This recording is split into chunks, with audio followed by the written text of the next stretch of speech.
A very good afternoon to one and all, and welcome to the Sharjah Cricket Stadium, the iconic Sharjah Cricket Stadium, for yet another exciting battle. And we are out here for the plate finals that will be played between Bukhatir 11 and Lexington Shotguns. Well, what an exciting battle we are about to witness here. Well, before we move ahead, let's quickly head down where we have Asghar with the two captains for the toss. Bright and sunny afternoon here at the iconic Sharjah Cricket Stadium, and we are all set for the plate final of CBFS T20 2025. It's Bukhatir 11 taking on Lexington Shotgun. To my left, I've got Khalid Shah, who's going to captain Bukhatir 11. In the middle, the honourable match referee is Mr. Tehseen Javed. And to his left, we got Fahd Nawaz from Lexington Shotgun. We are all set for the flip of the coin from Khalid. Tails is the call. It is head. Khalid Shah won the toss. What's the decision? I'm gonna bat first. Looking at your home backyard, I guess, what you think of the conditions and what is a good score batting first? See, looking at the conditions, looking at the ground and the pitch and the bowling lineup, I think anywhere around 180, 170 would be a good total to defend on this particular pitch, and especially keeping our bowling lineup in our eyes. We have won a match against LCC. No doubt they're a quality side. We have won a match against them in the league stage as well, batting first. So wanna go with the same mantra again. Go well, all the best, Khalid. Thank you, sir. Thank you. Fahd lost the toss. Now you're fielding first. What would you would have done? My plan was to field first only. I think that's a good sign for us. Great opportunity to really rise and respond to this big occasion here at the iconic Sharjah Cricket Stadium. Yeah, but I think it's a platform where we need to perform and come with a positive mindset, and especially we have played with them in the plate in league matches, and we have learned a lot of things from there, and we came with a positive mindset today. Lexington Shotguns are known for producing some wonderful young talent. Any new faces to look for? Yeah, today we have two changes, Usman and Ali Abidin. Go well, all the best. Thank you so much. The news from the centre is the Bukhatir 11 captain Khalid Shah. He's won the toss, and on a hot afternoon he's decided to bat first. Well, no hesitation there in winning the toss, batting first. We know what sort of a belter of a track this has been here at the Sharjah Cricket Stadium. Well, after the relay, things have been pretty slow initially, but now it's back to the old gold days here at the iconic Sharjah Cricket Stadium, where runs galore. Well, we have the two batters out there in the center, and to join me to open in the com box, it's Abdullah Mazhar. Abdullah, welcome. Thank you, Asim. We've seen so many runs being scored in this iconic stadium yesterday as well. The first game, the first semi-finals of this very tournament, Sharjah CBFS T20, they scored nearly 400 runs, and that match went till the end.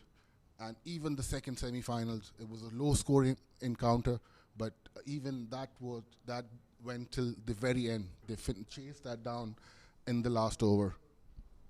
Well, absolutely, a lot of drama to expected here. It's a big night. It's a center wicket that many domestic cricketers, they admire and they want to play. This is where they are out there. Well, talking about the overhead conditions, it's pretty warm out there, and one of the reasons why you didn't see Asghar with his jacket on. Yes, he didn't have his jacket on, and he had his glasses on. That was an indication of sun right over our head. And we playing on the same wicket, which we had the two semi-finals. Certainly, the temperature is around 36 degrees, feeling like about 38. That's something which these players in this season weren't accustomed to. But now, as we are heading towards the end of the season, this is something which they'll have to bear. This is something they'll have to get used to. This is where the fatigue comes out and sits right on top in terms of your fitness. Yes, that's a total check for these youngsters. It's hot and humid conditions out there. There's no breeze as well today. There was a little breeze earlier yesterday, but today it's hot and humid. So these youngsters will be tested today once again. Well, is that the reason for Khalid to have a bat first Well, I think one of those unspoken reasons, I'd say. Meanwhile, here we have Mohsin to start the proceedings here. It's a wayward delivery to start. It's 1 for none with a legal ball to be bowled. Yes, they're off the mark. Bukhatir 11 with a wayward wide delivery. Nevertheless, yes, Asim, that's the right call. I think they might have put some water on the wicket, and the moisture is, I think, dried out due to the heat. And that's a good call by the captain. Well, certainly it's hard. You see that sheen on the surface. And off the mark with the bat.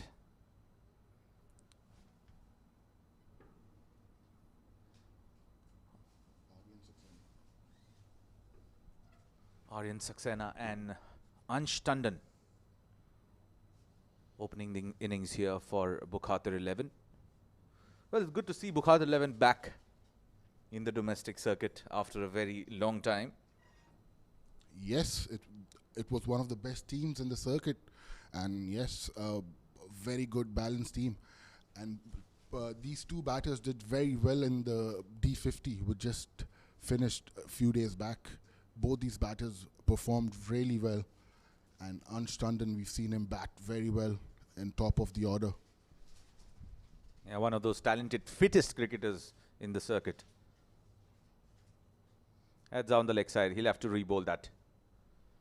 Yeah, I think Mohsin has to come back to that off-stump channel.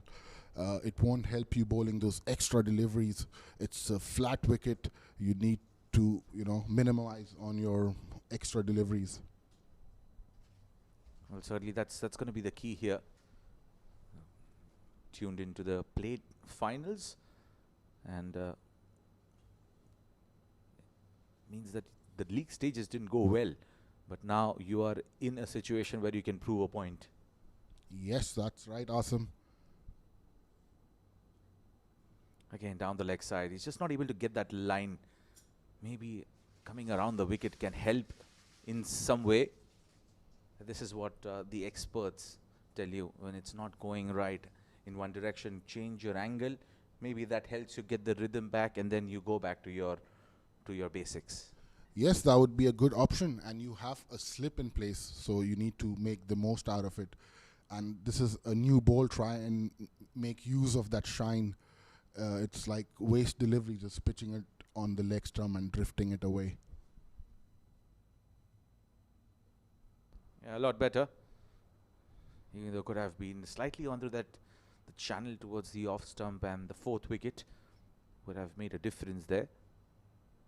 Nonetheless, getting a legal delivery is always a sigh of relief for the bowler. Yes, certainly after bowling those 3 wides, and he has a packed offside field, so he needs to try and bowl according to his field. We've seen him do well in the D50 as well, Mohsin. He bowled those good spells in the middle, and he was looking very good, but over here he's a bit wavered. Without a doubt, a very talented bowler. Well, pitched up, and giving respect there, Ansh. Early days on the wicket, so might want to see what the surface has to offer, how true it is. Is it coming out to the bat pretty nicely? And what we could see from the games played last night, I think it is a belter of a track. You can expect runs to come thick and fast. Meanwhile, Saxena on strike. Yes, the idea should be, take those first few overs, take that extra bit of time in the wicket, and then go after the bowlers. Again, wayward delivery wide outside the off stump. He's getting too close to that being called as a no. Anything that pitches outside the line, outside the wicket, will be called as a no ball. Yes, that was very close, Asim. And he needs to come back on the 4th stump outside the off and try and, get some swing with the new ball. Yeah, we spoke about fatigue, and all he's doing is worsening that. Yes, it is. Awesome. Yeah, that's a lot better. You get that angle in. You have that natural bend when you're approaching the wicket. That's exactly what helps the ball to come in. One is in the air and the one is the seam movement, which is after pitching, and that angle certainly helps. So one thing Mohsen really needs to focus on is how he gets closer to that channel of that fourth wicket, as you mentioned, and finish on middle and leg. Yes, Asim, he has to come on that line and length. And the good thing for these youngsters are they're not missing out on those singles. They're taking those quick singles. They're on their toes.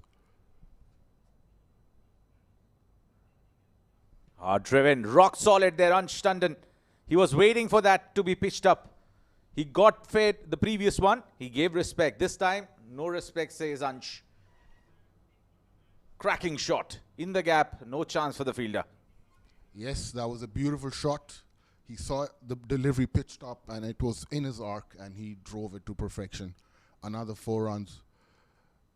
He'll be very happy to, middle that ball early in the innings. Yeah, certainly. Get these deliveries fed. Get on top of them. Oh, good comeback. A quick single. Very good running. He's fit. Fit as a fiddle. End of the first over then. It's 12 for no loss.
Shoaib into the attack.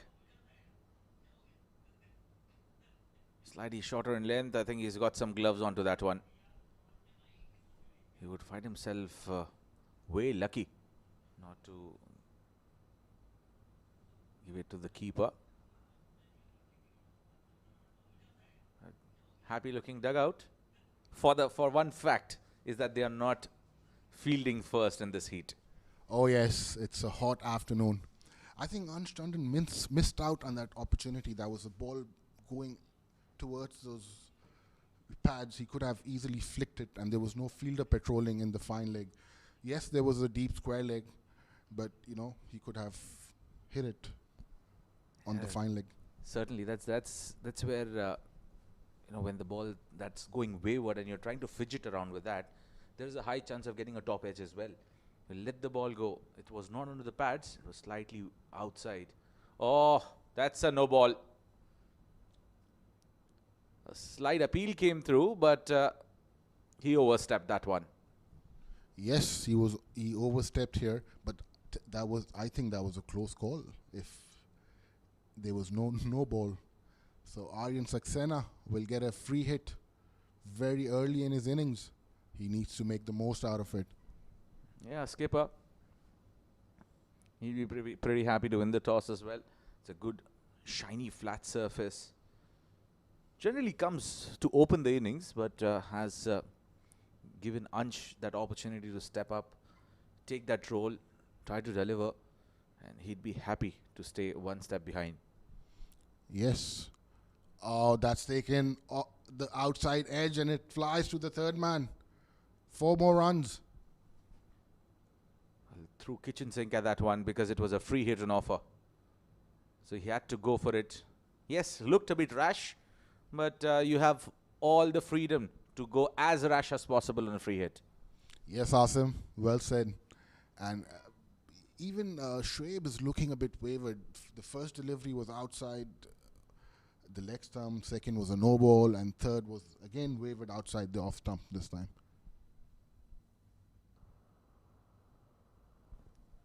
Yeah, down the leg side this time. So it'll be, you'll have to re-bowl that one. I think just not able to get their mark, both these fast bowlers. And it's too early to say that it's the heat that is playing onto their minds, because the game has just started. You have the best of the energy saved for this particular moment, and you'll have to get and apply it correctly. Yes, all these players are very fit and talented. They need to be used to these conditions. But both these bowlers so far, they're not finding their line and length.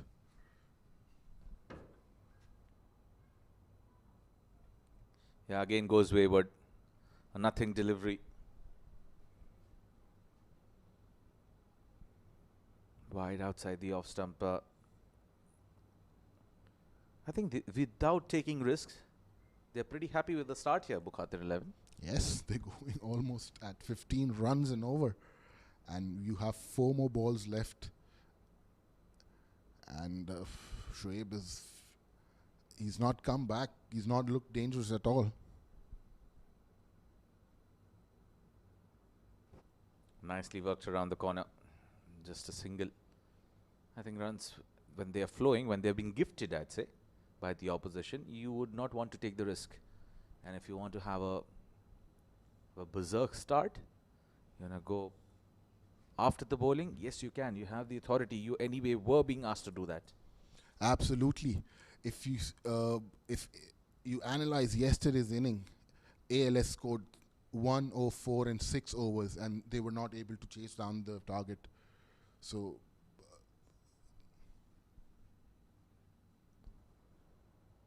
it was slightly shorter, but a fielder manning that area. That pickup shot, generally, he pays dividend for Ansh when he goes in the air, and he goes aerial. And that's where he has been very popular with that pickup shot. Loves to play those, and he can play it anywhere. He can play it towards the cow corner, towards mid-wicket, towards square. And he has slashed this one. With an offer, bread and butter for Ansh. All he had to do was just put some bat onto it. And he has got a cracking boundary on that one. What a shot by Ansh Tandon. He saw the width and he hit it like a trace of bullet. Nobody moved in that off side. And we've seen him hit aerial in the same area too. And he's very positive on that area. He hits it very well. Yeah, he is someone who likes width. Anything that is pitched up, not so favored by him, but it's anything which is wide outside the off stump, or anything that's slightly shorter, he loves going at it. Yeah. Finally, that over comes to an end as well. A lot of extras, a lot of events happening around that one. 25 for no loss after 2.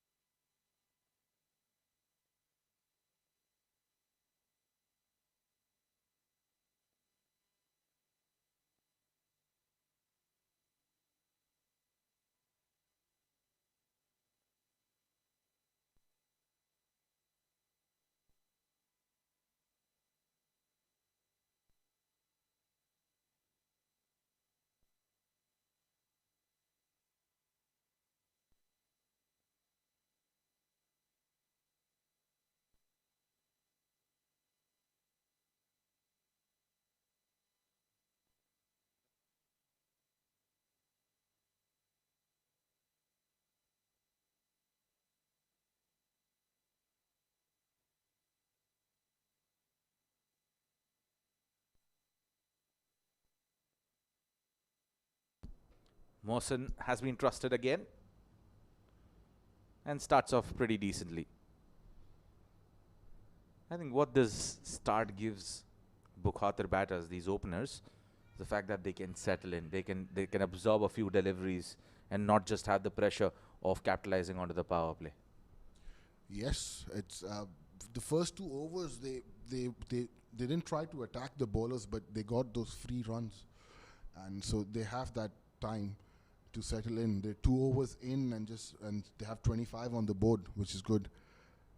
And for Mohsen, it's good. He's bowled a good length delivery. Another short delivery, which was outside off, and Saxena, I think he missed out on that. He played it a loose shot. Another dot delivery.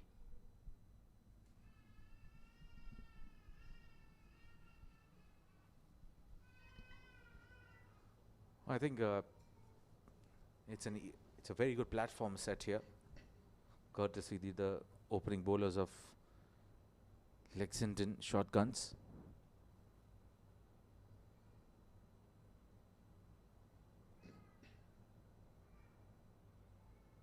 Pitched up, couldn't make most of it. He'll be gutted with himself for not making full use of that opportunity. It was a half volley. Yes, it was slightly angling in, but not the movement that we generally see Mohsen bring in. Yeah, to connect those half volley deliveries, you need to wait for the ball. He rushed to that delivery and he got a bit carried away. So I think, and he got the bottom of the bat.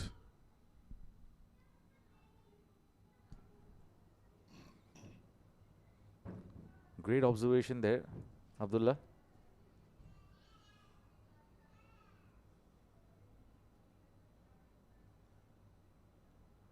Short delivery, pulled. But it looks like that ball has just sunk in. And has it got enough? No. Looks like Salman Randhawa, he has done a fantastic job in keeping it down. Didn't give it up. That was the best part about it. Good fielding effort by Salman Randhawa. And Aryan Saxena didn't middle to perfection. And it just 2 runs. I thought it should have been at least 3. I think with the way he hit the ball, it felt like it was going all the way. But it's just that it sunk into the surface and just didn't have enough legs after it pitched. Yes, and he didn't even middle it to perfection. Nevertheless, two important runs added to the score.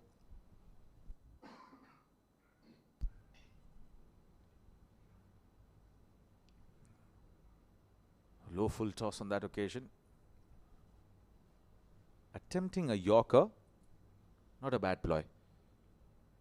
With the ball slightly moving, not a bad ploy at all. And looks like he is chipped off his bat. Yes, we can see that. These are very expensive bats. I tell you, Asim, that might easily be over 1,500 dirhams. A match could cost you a lot. A rash shot.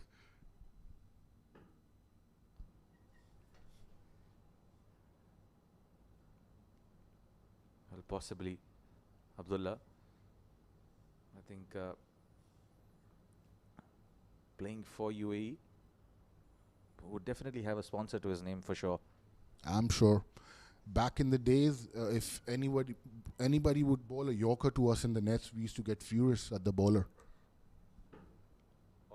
Obvious reasons. And that's a no ball. And did he again hit the bottom of the bat? With that reaction of Aryan Saxena, looks like he's again hit the bottom of the bat. He has a very good sponsor, tell you, Asim. And yes, it took to hit the bottom once again. And free hit. He made the most out of the first free hit he got. And he'll be looking to finish strong here again. Just looks like he's not going to the line of the ball, not moving forward to the line of the ball.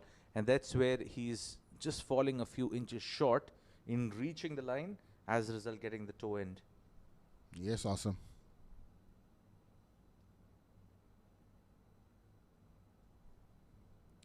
Again, a rash one. He had the license to go for it, but just doesn't look confident to me. Yes, it doesn't look that confident. On the other hand, Ansh is doing well. End of over number 3, 29 for no loss.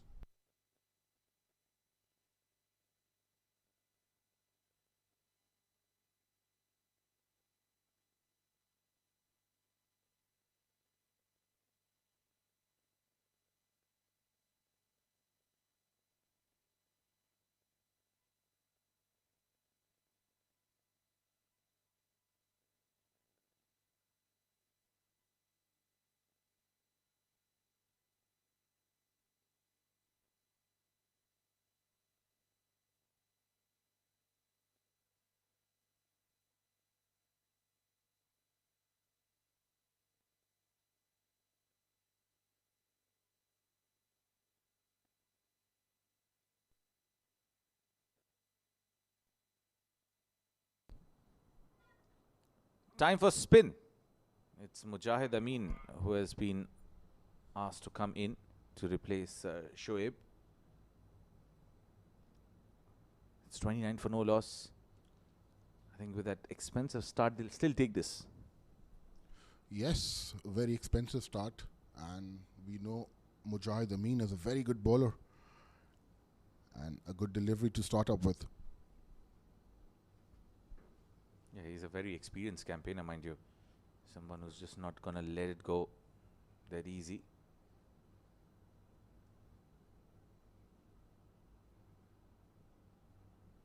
You have the men that matter, the team management for Lexington shotguns. I think dealing in singles here, it's just that phase where Aryan is looking a bit nervy. Not the best of connections in the power play. Not able to get the middle of the bat. Broke the bottom of one. Got another impacted there, exactly there. It's just that Ansh needs to take things up in his hands. Yes, and we know he has that power to do it, the talent to do it.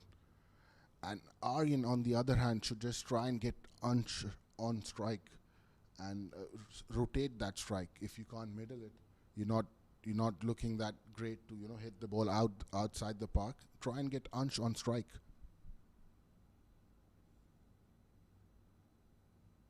Yeah, quicker through the air, smart bowling. He'll not be an easy customer to deal with, mind you. Mujahid Amin is pretty strong-headed, very experienced, and he knows what he's going to be executing next. Yes, we've seen him do well in the past, and he's taken a lot of wickets in the D series as well. We didn't see him this time. Yeah, that's the shot that we were talking about. He needed to cut loose, and he did that going down the track to Mujahid. A cracking shot from Aryan Saxena. Yeah, a good shot that will boost his confidence, and he comes out of the track and hits him over the covers for 4 runs, and there's no one patrolling in that area. Yeah, that's the courage that you need to have. You need to show in the power play. You need to have that sort of an intent. Yeah, again, taking that step forward. For a very decent over here that comes to an end. Despite getting hit for a boundary, went for 7 in the power play. It's 4 gone, 36 for no loss.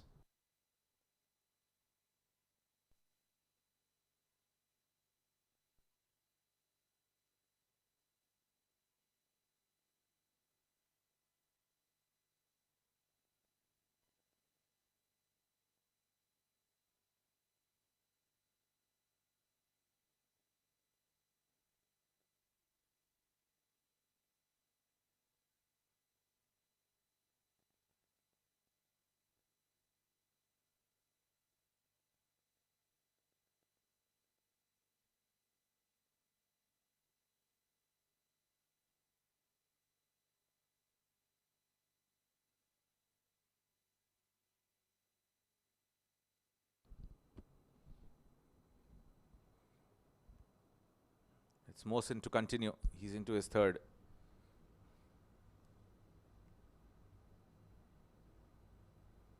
Drives it A dive from Ali Abid will not stop that one. Going with that positive intent that we were speaking about in the previous over. And he is continuing with that sort of a rhythm. It was pitched up, asking for it to be hit. Not the sort of a length to this field setup that we are talking about. Yes, you have, as a fast bowler, you generally prefer to have a third and a deep square in place, but you need to bowl that length. You need to bowl that hard length. Yes, Asim, you need to bowl according to your field. And you need to keep it a bit short if you're having that sort of field. A lot better. Cracking shot over the head of the bowler, and he's definitely not going to like that one. He was ready and picked it up pretty well. Back-to-back fours for Aryan. He's looking very good after that sedate start and top batting.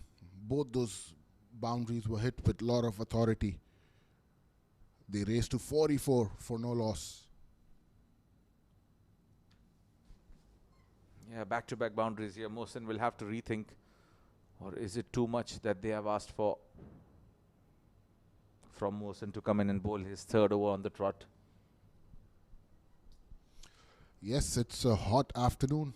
And I think he bowled a slow, very good previous over. So the captain thought of giving him another chance, but he's proven to be a bit expensive so far. Has been picked up on the onside. We'll get a couple of runs, if not 3. Well, it's a bigger boundary on that side. 3 is definitely doable. I think they're just trying to conserve energy here. Yes, that was an easy 2 runs. And 3 runs could be on the card, but it's too hot and humid out there. So they're saving their legs for, the upcoming overs.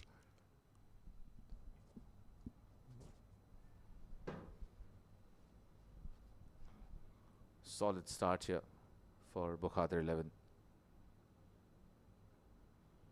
Slower delivery, beautifully foxed. And Fahad Nawaz makes no mistakes. Excellent bowling. Nicely foxed, lured him into the shot. And he had committed to the shot before realizing that it was a slower delivery. A good delivery by Mohsin and a very good catch taken by Fahad Nawaz, the captain. We know he's got a safe pair of hands. And Aryan was looking very good. And he has to walk back for 26 in just 20 deliveries.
Nurullah, the new batter, replacing Aryan.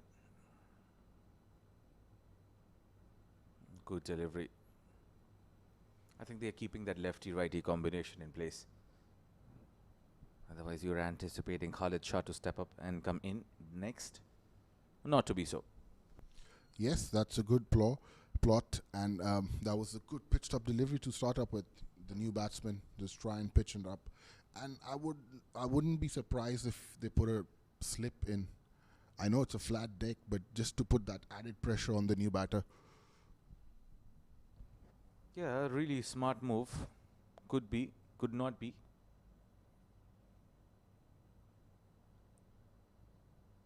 Again, a slower delivery. Atiq, one of the safest hands I've seen in the domestic circuit. But again, as you could see, indicating that the ball dipped. It's 5 gone, 46 for 1.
Just the only over bowled by Mujahid Amin, and I think he has been kept back after the power play, and he'll be replaced by Qadir from the SCA end.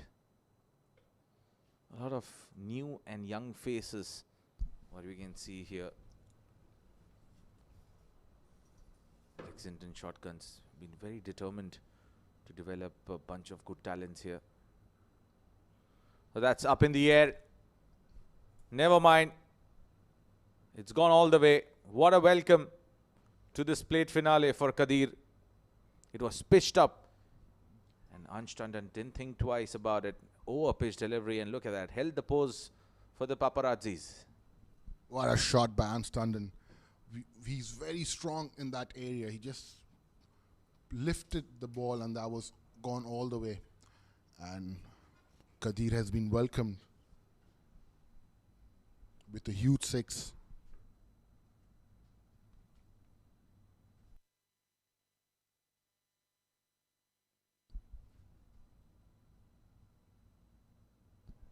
Nicely bowled. Shaping away from the left-hander. That's the sort of length that you need to be bowling at. Especially with the field not open yet. Just 2 men outside. You'll have to be very selective in terms of the line and length. Your margin for error reduces even further when you are bowling in the power play. You'll have to be very strict in terms of where you're trying to pitch the ball. Yes, and that was a good comeback delivery. He got hit for a 6, but he's come back strongly. That's another good delivery. Yeah, but we're talking about Ansh Tandon. He's too quick. He is very quick.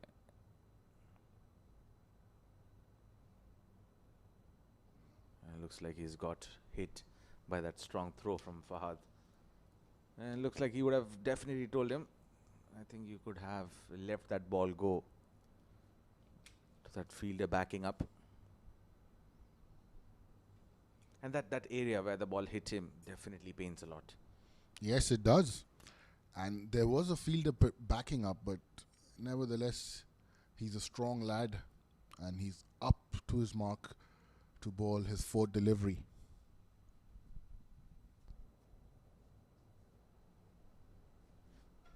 Yeah, Nurullah to get off the mark. He's faced 2 deliveries in the previous over.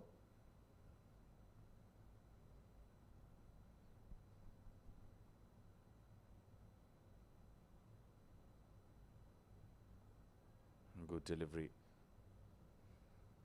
Make that 3 dots in a row for Nurullah. Yes, I think he's taking it a lot. He's taking that pressure. He needs to just middle the ball and try and rotate strike and get Ansh Tandon on strike, who's doing very well. And they're batting at almost 10 runs an over, which is very good in the first power play. Yeah, not a good sign there. He's lost his sole of his shoe. And definitely need a pair. Not sure if players these days carry a spare spikes with them. They should. They are professional cricketers. We've seen batters carrying 7, 8 bats, but I don't know if fast bowlers carry extra pair. I'm sure they should. Yeah.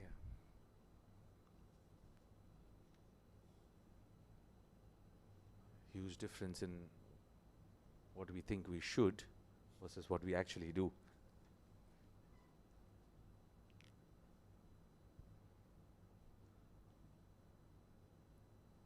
Till the time we are sorted with this, we'll dive into a quick short break.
Back with live action.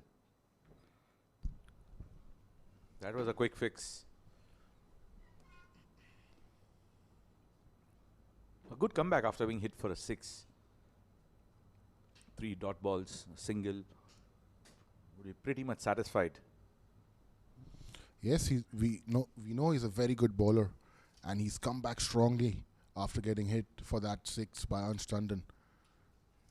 And Nurullah is not getting on with the game. He's going a bit slow.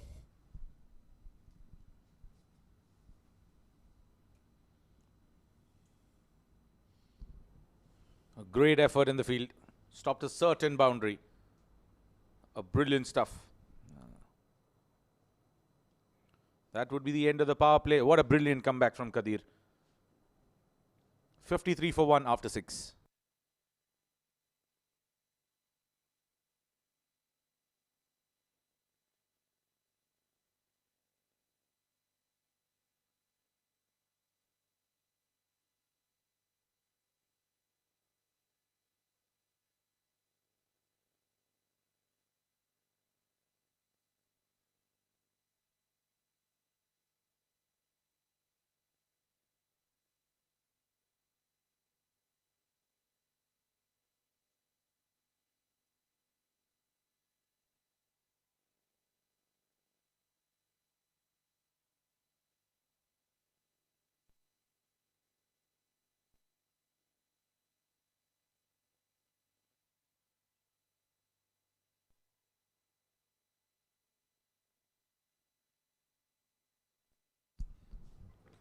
Fahad Nawaz into the attack and starts with a wayward delivery down the leg side. Deserved boundary on that one. Let's have a look at that. Not a good one. That was lead from the front. Yes, he has to, and that was a wayward delivery, drifting on those legs, and Anstanden, he likes to sweep the ball, and he sweeps it very fine. He's trying a different angle now to the left-handed Anstanden. He's coming from around the wicket.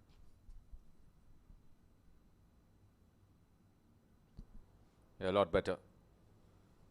Trying to keep it slightly slow through the air, and that's a better ploy against Ansh. He likes pace coming onto him. But when you take that away, he'll have to try to put that power behind that shot. And this is what Fahad is trying to do. That's a good shot. That's gone all over. 6 more runs added. Oh, indeed, a top shot there from Ansh. Waited for that one. In fact, fractionally a quicker one. But that's gone over the head of the square leg fielder. Taking that risk and paying dividend.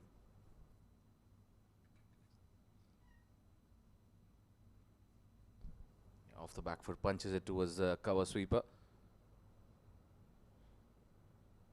Very solid knock coming from Ansh. Looks very steady, very composed. On the other hand, Nurullah. 5 dot balls on the trot, yet to get off the mark. He should get on with the game. You've got that good start, and you know that's a very good delivery. A good comeback delivery by Fahad Nawaz. And Nurullah, after 6 deliveries, he's still not off the mark. And if you go back and realize, these are those small moments in the game which make a difference. Looks like Fahad has got his man. Shot out of desperation. And that's the end of a struggling start by Nurullah Ayubi. Out for duck of 7.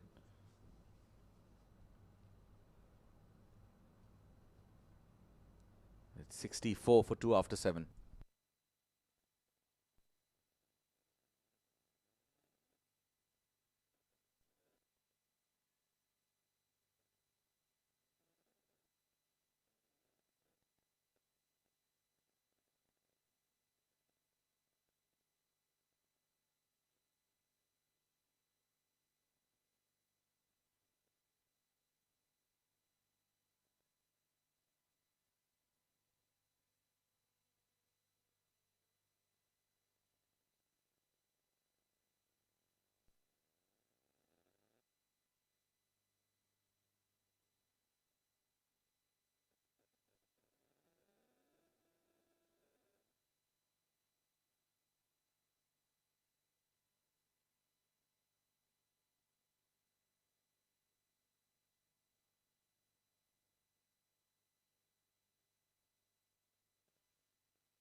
Faisal Beg into the attack. Comes around the wicket. He's not exceptional, but at times he can be so disciplined that he can make you look as if he's an exceptional bowler. He's been very consistent, mind you. Brilliant delivery once again. Well, to talk more about the techniques of the game, I have been joined in by Asghar. Asghar, welcome back. Thank you so much, Asim. It's always a pleasure calling the game alongside you. And you're talking about Faisal Beg. If you notice, Awesome. He's got that pause at the delivery stride. It gives him that opportunity, a split second to really watch the footwork, and then he comes up with that adjustment. Yeah, someone who's playing him for the very first time might just commit onto that flow. That's where he would get a bit more success. But those who have played him knows that he has that sort of a pause.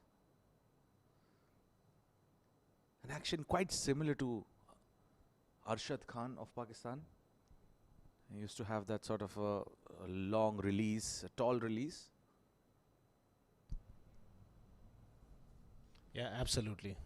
He resemble quite a bit, and you're spot on. That goes to show that you have a very, very keen eye, bringing us back to way about 25 years ago. Nicely punched off the back foot on the offside, will just be a single.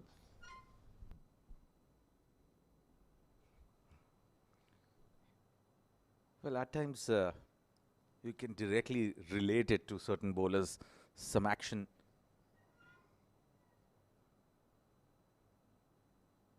A very good delivery once again. End of the 8th over. It's 66 for 2.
Nasir Faraz, a handy left arm, in fact, a right arm spinner.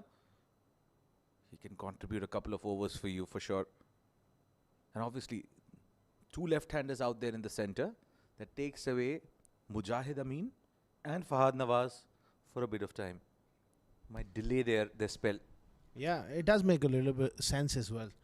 Getting those off spins in is always temptation for a captain, and it's a good matchup as well. You want to make the left-hander take a bit of risk to go against the angle, but there's not much spin on this track. Yes, a lot on the flatter side.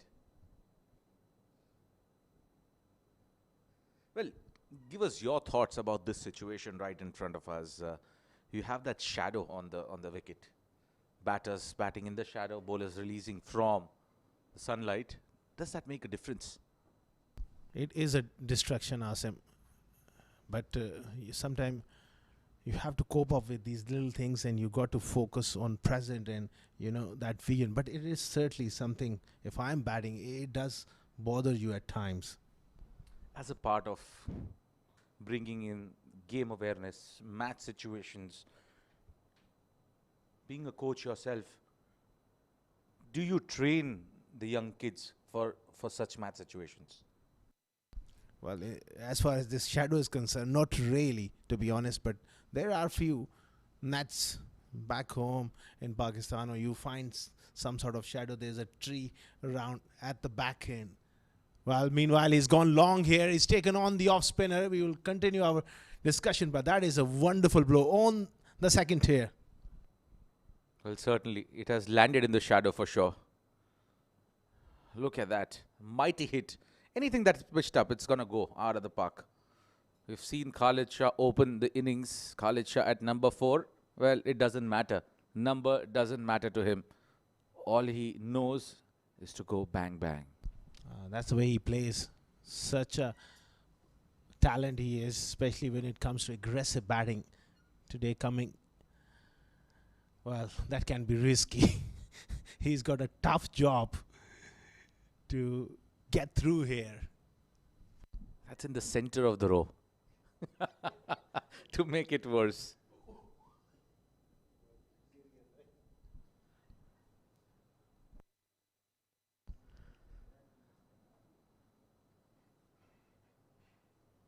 Nasir Faraz praised him. Just end up bowling a half volley, a juicy half volley for Khalid Shah.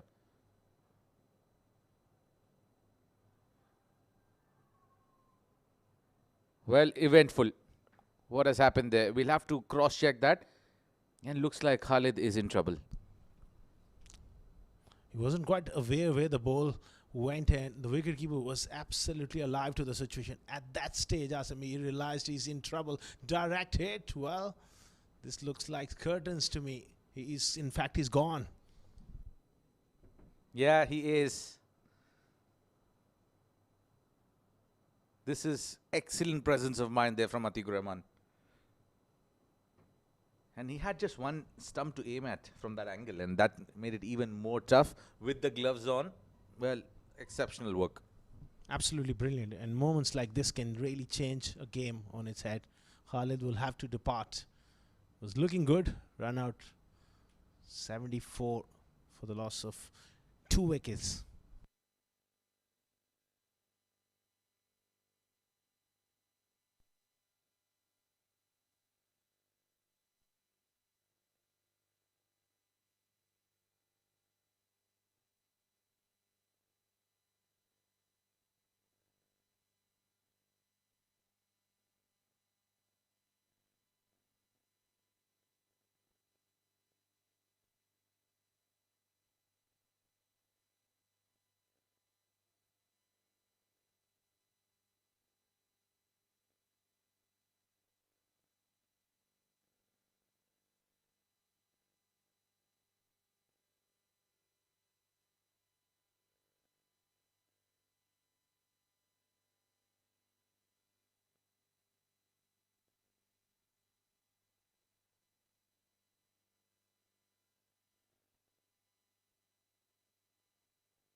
Three down for 74 after 9. A great comeback here from LCC.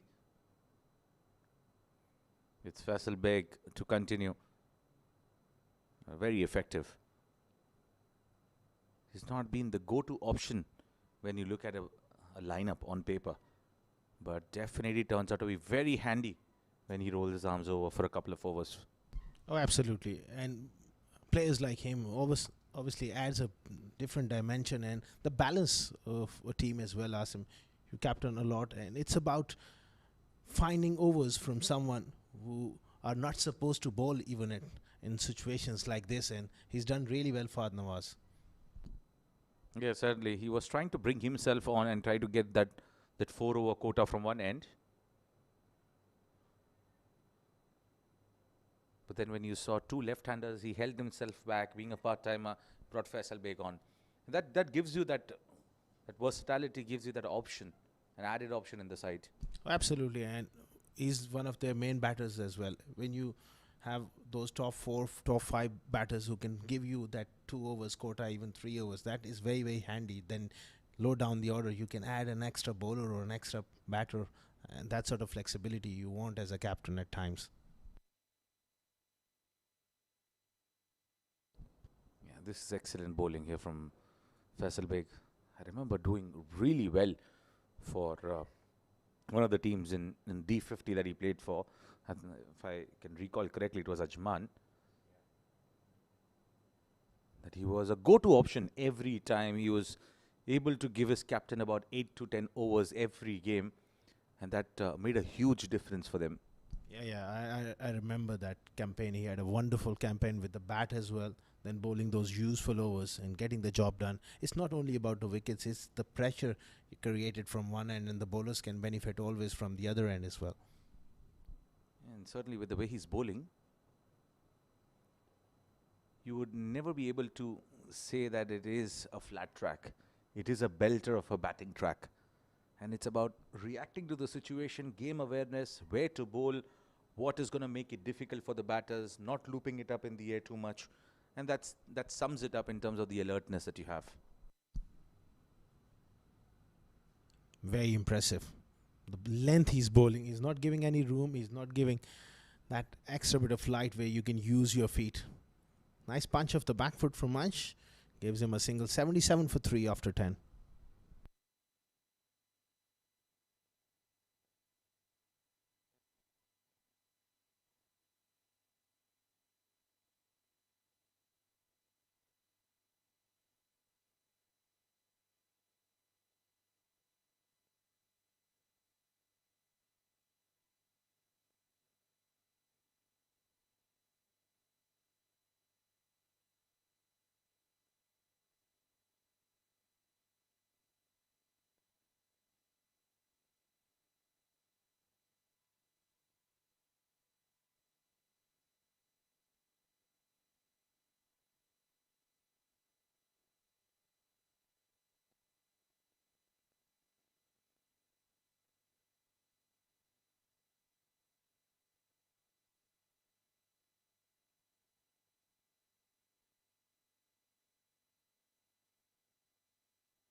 Nasir Faraz continues here.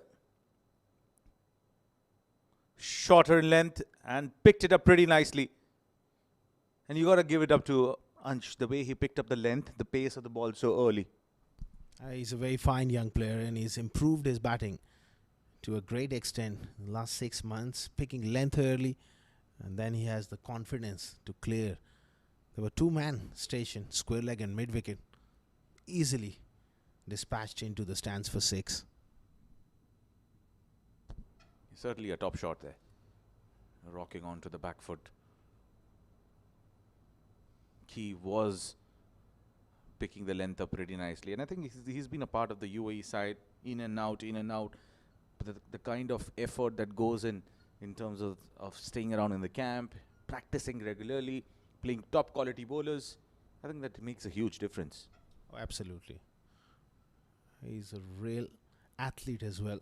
Very, very fit individual and intelligent batting as well. 6, then maneuvering it into the gap for a single. Mind you, one of the fittest in the entire UAE lot.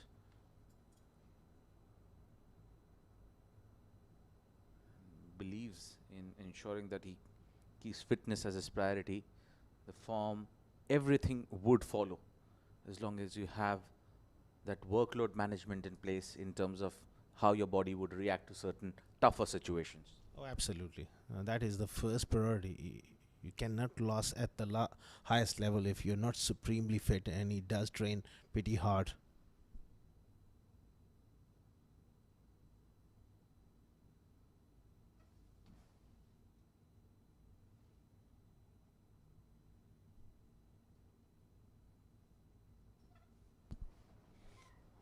Well, Halan coming in at number 5.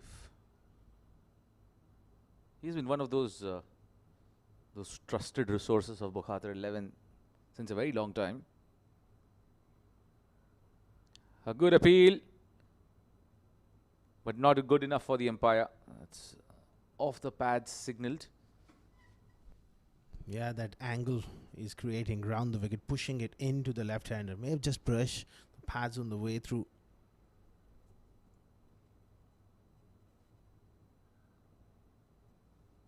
Gotta give it up to Atiq. Great glove work there. Always tough. You're literally blinded. He's one of those glove men behind the stumps. He's very efficient. Good technique where he moves well with his feet, soft hands, that focus. And he knows pretty much which angle is. I mean, he stands at just about the right position, making those adjustments. Worked away on the onside, good bit of work there at short fine.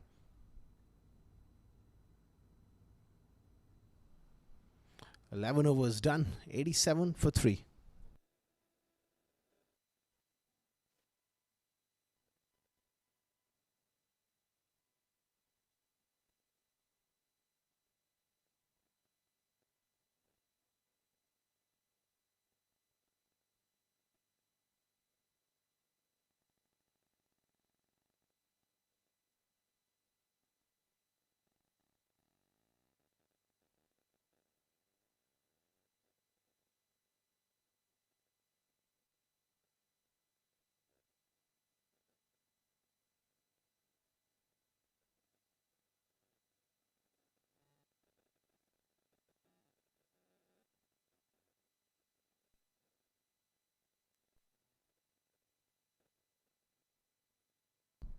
Mujahid comes back into the attack.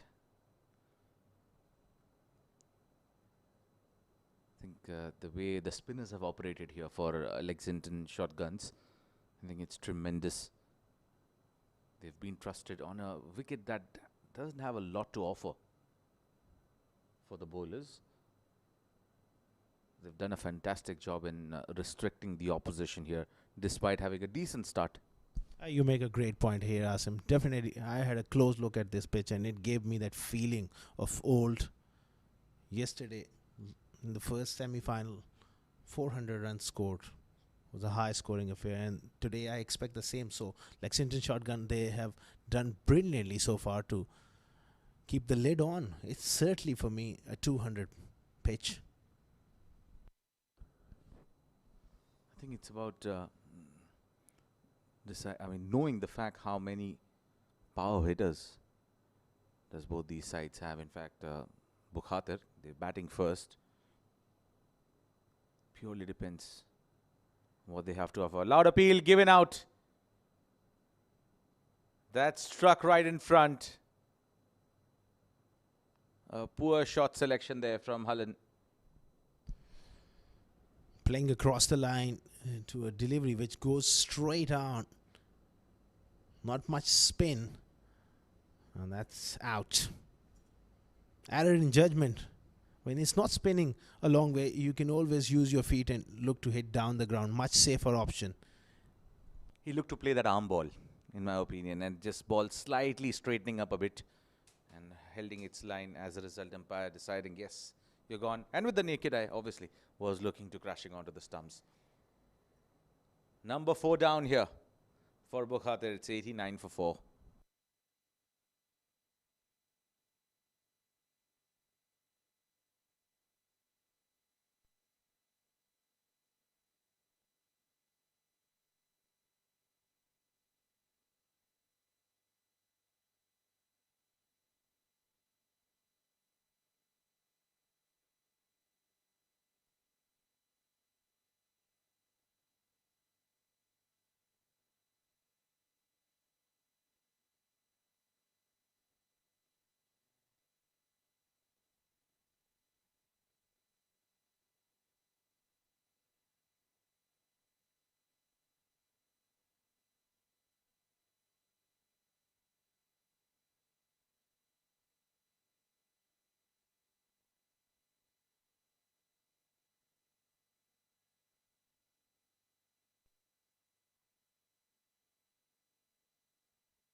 Mohammad Shafi, the new man. And looks like he's got some bat there. Half an appeal from Mujahid. Mind you, he is an excellent bowler. One of those experienced left-arm spinners. And one of my favorites. He's been around for a long time. Does vary his pace with that experience. He often gets the job done. Brilliant over comes to an end. 12 gone, 89 for 4.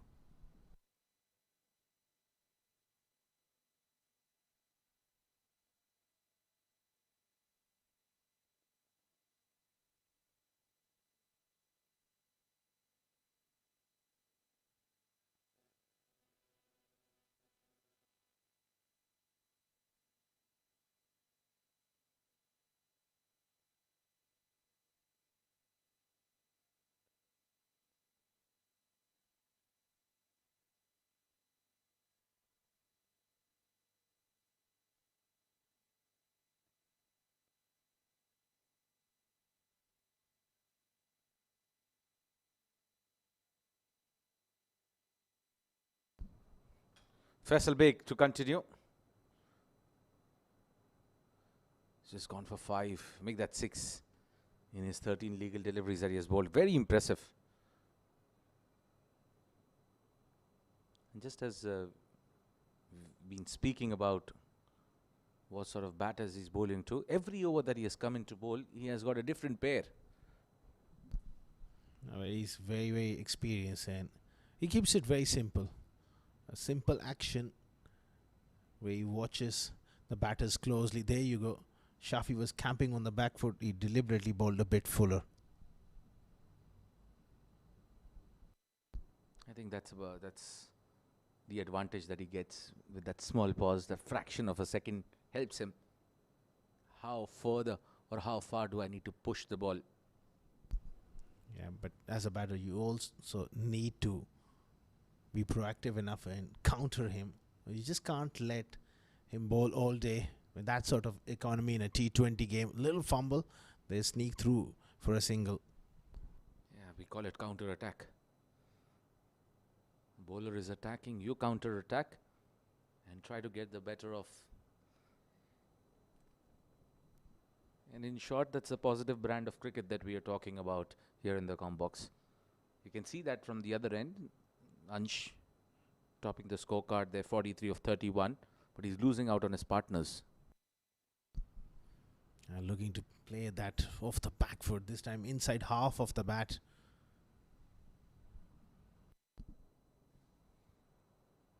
At times, the batters generally have this question striking their mind. What do I do with this?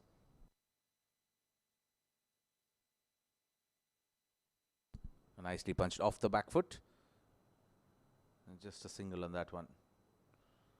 I think he's got the trick of the trade here. Fahad Nawaz rotating the spinners around. Knowing the fact that it is something which they've covered it up pretty nicely. Not that they're able to get a lot of turn, but yes, it's helping. It's about the accuracy as well. The way they have bowled. Quite a long pass on that occasion. A bit more than the usual and played away on the offside. Another tidy over from Faisal Beg. 13 overs gone, 93 for 4.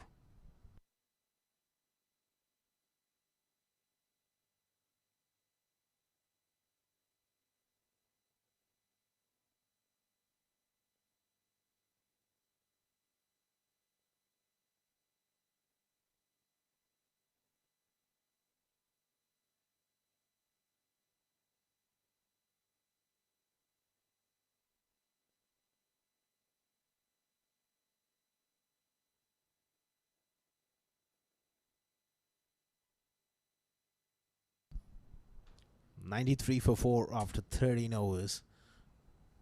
Mujahid mean to continue here. Worked away on the onside. Will just be a single. And joining me in the com box, once again, welcome back, Abdullah Mazhar. Thank you, Asghar. It's the best time in the afternoon where, the sun is setting and we're seeing a good bowling display by Lexington shotguns bowlers. They're bowling that very good tight line, and this bowler on your screen, Mujahid Amin. Yeah, they have bowled really well. Very impressive, the pace they have bowled and also the length. Not really, they tossed the ball up because there's not much happening off the surface. They just kept it relatively tight, and results are showing. Yes, even Faisal Beg has looked very good so far. He had a very good D50. Pushed away on the offside. A quick single was always safe because it was placed quite nicely. On the other hand, for Bukhatir, it looks like Unstundon is the only man who's finding the sweet part of the bat, and he's only getting those boundaries. They need to come up with a plan. Yeah, he's played really well, and he's gone all the way for a majestic hit, and that will also bring up his half century. What a knock from Einstundon. Great shot by Unstundon. He sees that width and he steps down and hits it outside in that north stand for 6 more runs. He's looking very exceptional today. He's middling the ball very well. Yeah, there's nothing wrong with the delivery there. It's just the use of the feet, pure class there. Skipping down the pitch, got the dancing shoes on, and he absolutely nailed it. His presence will remain very, very important for Bukhhatir 11. 100 up as well. Yeah, if Bukhhatir 11 needs to see a good score on the board, this man on your screen, Unstundon, has to bat till the end.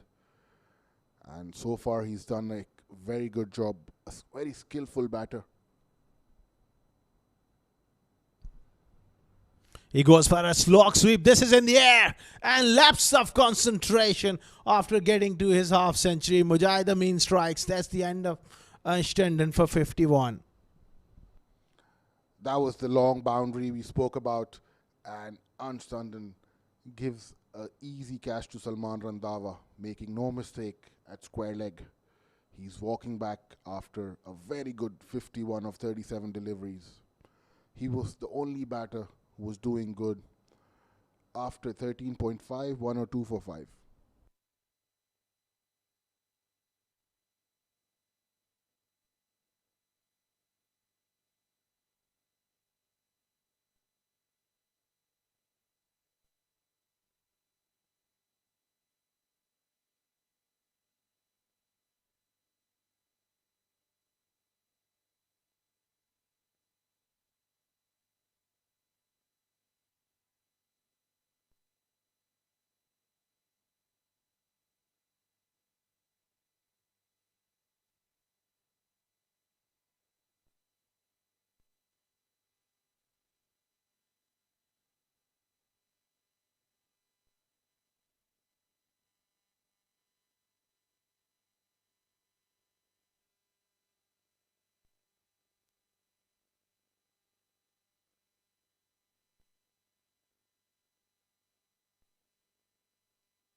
Timely breakthrough.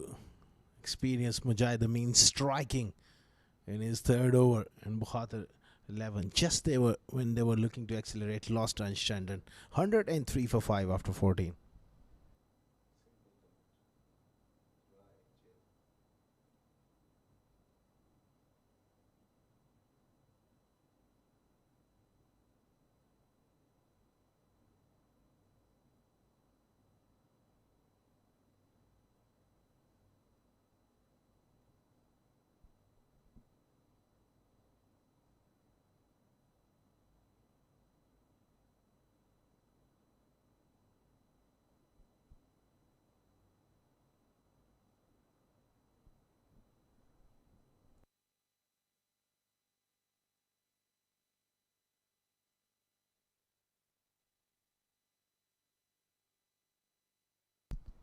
103 for 5 after 14 overs. Fahd Nawaz comes in.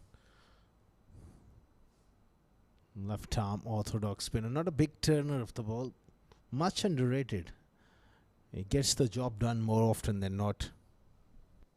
Yes, likely said, underrated, but we've seen him take those very crucial wickets in the D50. He's done well against Fujairah, and he got a few wickets against them.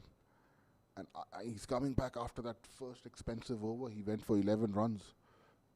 Coming back very strong. Cut away and doesn't get past that fielder. Important stage of the game here for both the teams. Zohair Iqbal, he can hit the ball. At the moment on the non-strike is in, and Shafi 4 of 8. Played away behind square. Fielder does it well. So runs are just drying up here.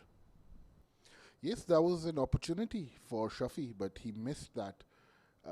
There was no fine leg, but he was not able to, hit it in that area. But it went to that square leg fielder. That's a long boundary just for a single. This time it's in the air.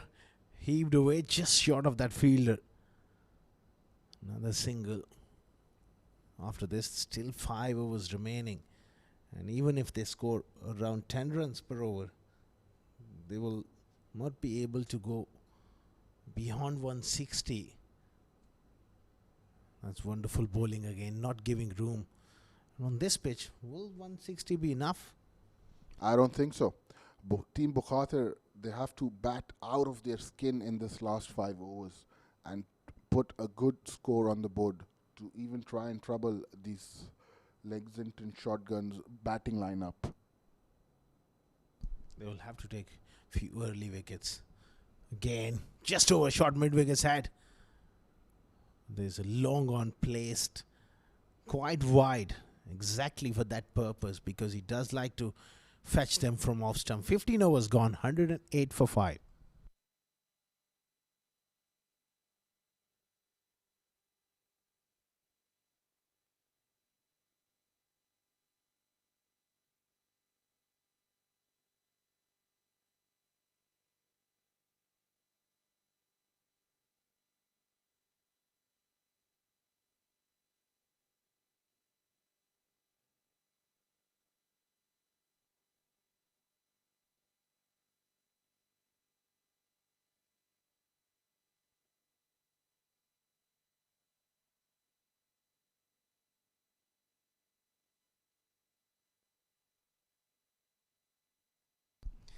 Mujahid Amin continuing here. It's been heaved away on the leg side and a simple chance and taken. Mujahid Amin once again doing the trick here for Fahd Nawaz and Lexington shotguns. They'll feel they are on top here. Another good catch taken in the deep. And Zohair this time doesn't find that short boundary. It's a short boundary on that side of the ground, and he couldn't middle it to perfection. 108 for 6 after 15.1.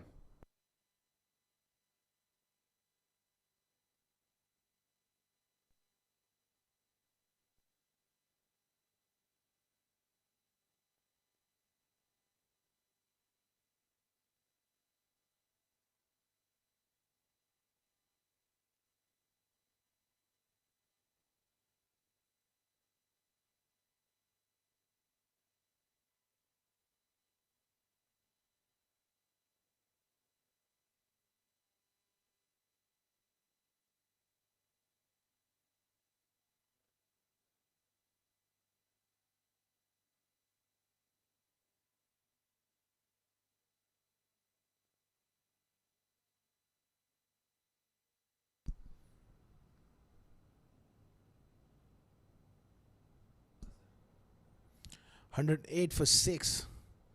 Mohammad Azhar comes to the crease. Worked away on the onside. Very experienced cricketer. Mujahid Amin.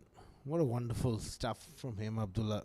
3 wickets, bowling economically well and providing those breakthroughs. Yes, we know he's done a lot of damage in the past as well. And I was surprised didn't see him play the D50 series for any team. That would be a good addition, any team, if he would have played for. Absolutely, those spinning conditions. Struck hard down the ground, another chance and taken. Good low catch. It's Ali Abid who takes a catch. Mujahid Amin has got another one. What a safe catch, again taken by Abid Ali. And that's the second wicket of the over. Mujahid Amin is having a magical spell. And yes, a safe catch taken by Abid Ali. 109 for 7.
(109 for 7). Mujahid Amin continuing here. Played away towards backward point. He's on the verge of taking a fifer, and that is always very, very special. That too at the iconic Sharjah Cricket Stadium. Yes, he's got 2 deliveries to do that. And what a comeback by these these spin bowlers of Lexington shotguns. Bowled it slower as well. Really tempting Irfan Yusufzai, who can bat. In this sort of situation, they got to make sure now they bat the remaining overs here. And yes, bat all the overs and try and score those important runs. We've always seen that low scoring games, they tend to give you that pressure. And if you can, like the yesterday second semi-final we've witnessed. Clipped away by Azhar on the onside. A top class spell from a very fine left arm spinner, Mujahid Amin. 4 for 22 in his 4 overs. 16 overs gone. 111 for 7.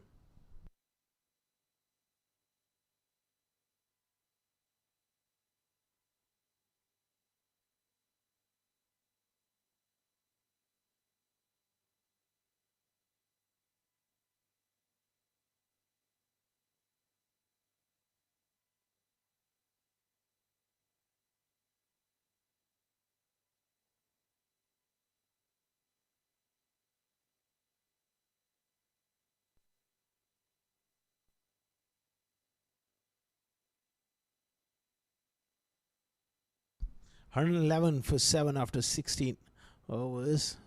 Faisal Baig, none for 9 in his 3 overs. How good he has bowled. Pushed away on the offside for another single. Good disciplined bowling by Faisal Baig once again. He's coming to bowl in the death overs, just 4 overs remaining. And he's looked good so far. He's wearing that line and length very often. And another left-hander in shape of Azhar prompted Fad Nawaz to continue with him. And why not? He really wanted to hit that hard. Yusufzai will just pick up a single.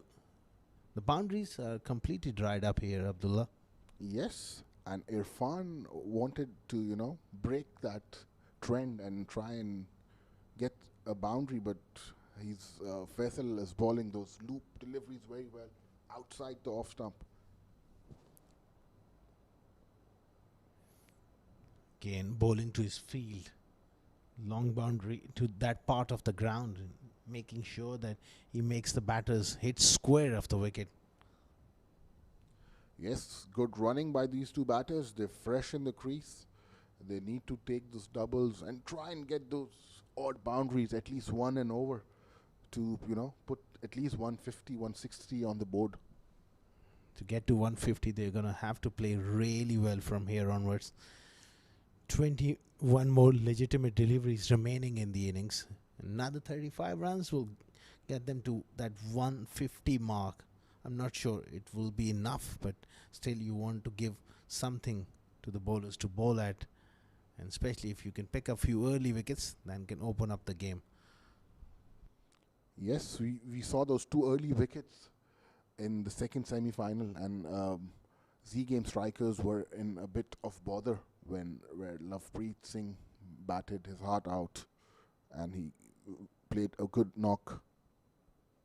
Use of the feet, hits it hard and flat, and that may have carried all the way. Now just bounce short. It was definitely a chance here. He deserved the wicket. Those discipline line he was keeping, and that was a bad effort in the deep. And that one bounce into the fence for 4 more runs. That's valuable runs for Bukhatir, 11. That's a big miss. This time he wanted to go reverse the dot ball. The crucial thing was he was 5 yards in. I can't understand at this stage of the game. He was well in from the boundary and a drop chance. 119 for 7 after 17.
$119 for 7. It's time for some pace. Qadir getting back into the attack, and he's knocked over the middle stump of Irfan Yusuf, playing across the line. Great bowling by Qadir, and the middle stump is out of here. And Irfan had no clue of that delivery. He has to walk back after scoring 2 in just 5 deliveries. What a sight for the fast bowler. Watching that middle stump cartwheeling. 119 for 8.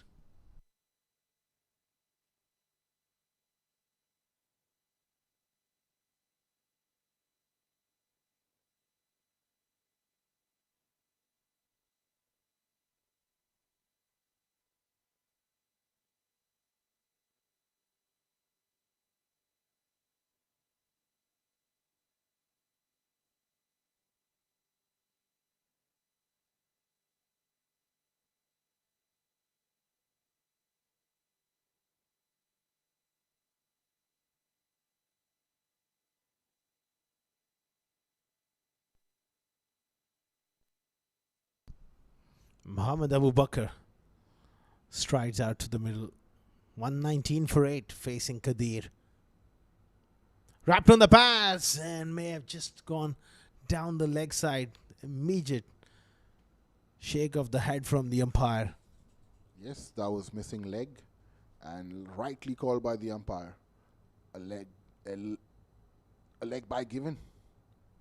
Good delivery first up to a lower order batter. Is always handy to just slip in that in swinger.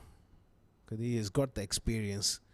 So obviously he's drawing on all that experience. Bowling straight is key at the back end. Yes, even though he went for a six on his first delivery, after that he's come back very strong. And look at that delivery. Good shot one. Yeah, angled across to Azhar.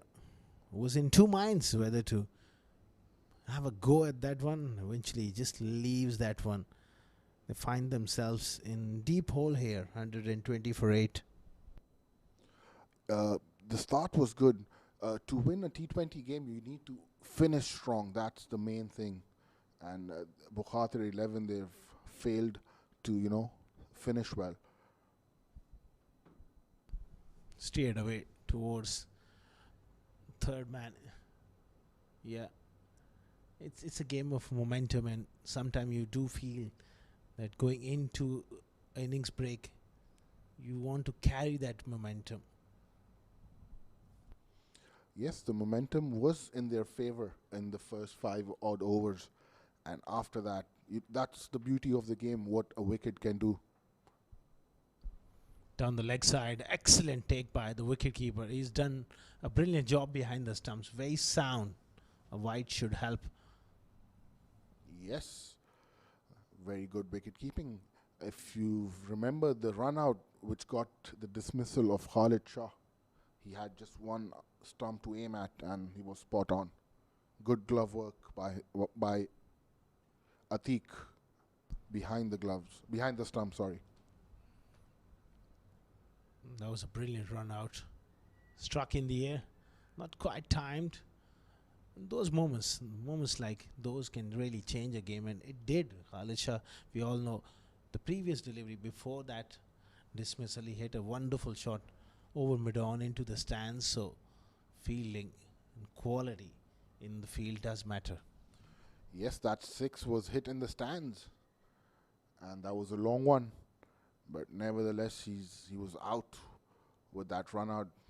Good stuff by the wicketkeeper Atiq. Pushed away on the offside into the gap for a single. 18 overs. Done 124 for 8.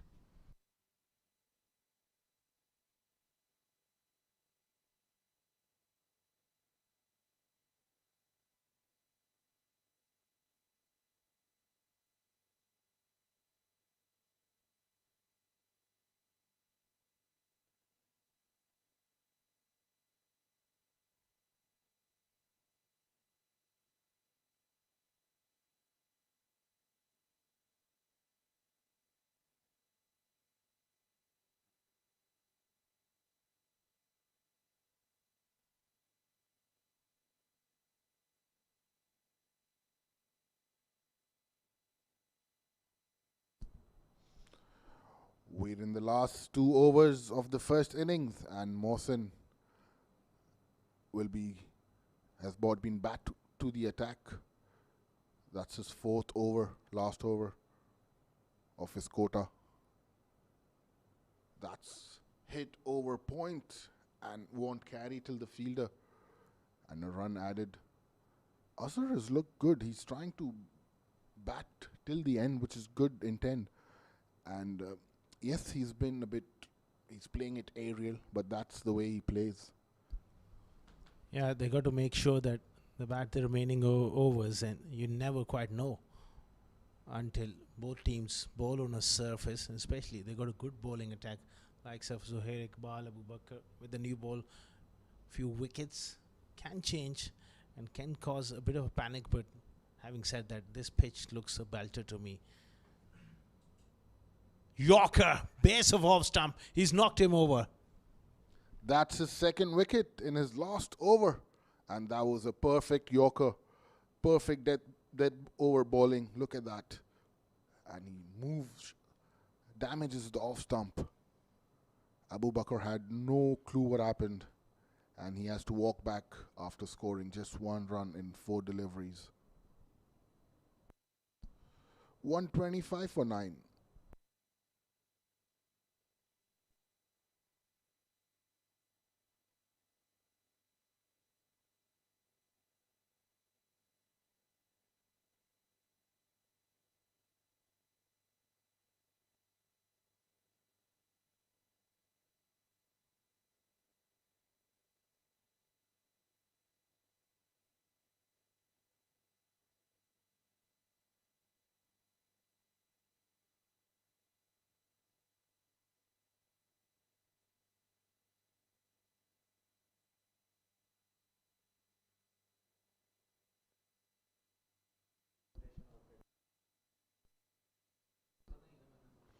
Last man in, Ibrahim, the leg spinner, a very talented bowler.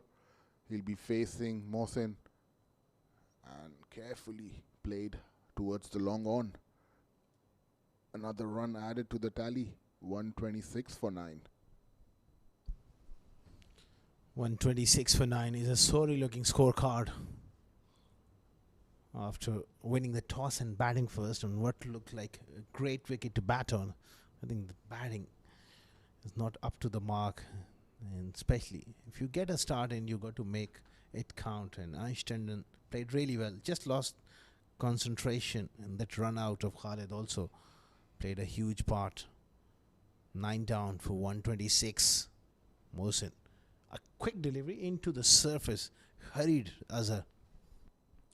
Yes, he's a tail-ender. That was too quick for him. And I think Ansh Tandon should have tried playing along the carpet, because that's a long boundary where he got out towards the square leg. And he was the only batter who was looking in shape for Bukhatir 11. And nevertheless, he played a very good innings, which he could not, build that big innings. Yeah, he played really well. Brilliant Yorker, middle stump out of the ground. That's it. Lexington shotguns have wrapped up the innings of Bukhatir 11. 126 all out. What a delivery by Mohsin once again. Look at that delivery. That was a quick Yorker. And Azhar walking back with his partner Ibrahim towards the dugout. A sorry looking scorecard. They're rattled for 126 in just 18.5 overs. There was another over after this. Really not the result they were after winning the toss and batting first. Terrific piece of captaincy from Fahd Nawaz. The way he rotated his bowlers, the way they were able to fought back really hard. Bowlers responding. That's the batting card. Very impressive from the openers. 26 for Aryan, 51 for Einstein, and then a huge collapse. Nurullah Yubi, Khalid Shah, Mohammad Alan, Shafi, Zuhair Iqbal all fell in quick succession. A little bit of resistance towards the end from Azhar, and they are bowled out for 126 inside 20 overs. As far as bowling concerned, Mohsin stand out. 3 wickets, bowled brilliantly at the death. 3 for 28. 4 wickets for Mujahid Amin. He was the chief destroyer. And don't forget the effort of Qadir as well. 1 for 11. Fahd Nawaz also picking up wicket. Faisal Beg wicketless, but he created a lot of pressure. 4 overs, none for 17. And 2 overs of Nasir Faraz cost him 17. Well, we will dive into a short little break and we'll be back with the run chase of Lexington Shotgun. They need 127 in 20 overs at just over 6 runs per over.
Good evening and welcome back to the Sharjah Cricket Stadium.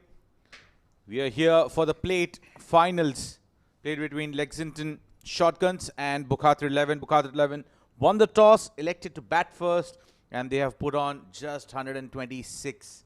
And they didn't even bat their entire 20 overs quota. And we are out here for this run chase here. And joining me in the comm box to take the proceedings forward, it's Abdullah Mazhar. Abdullah, welcome back. Thank you, Asim.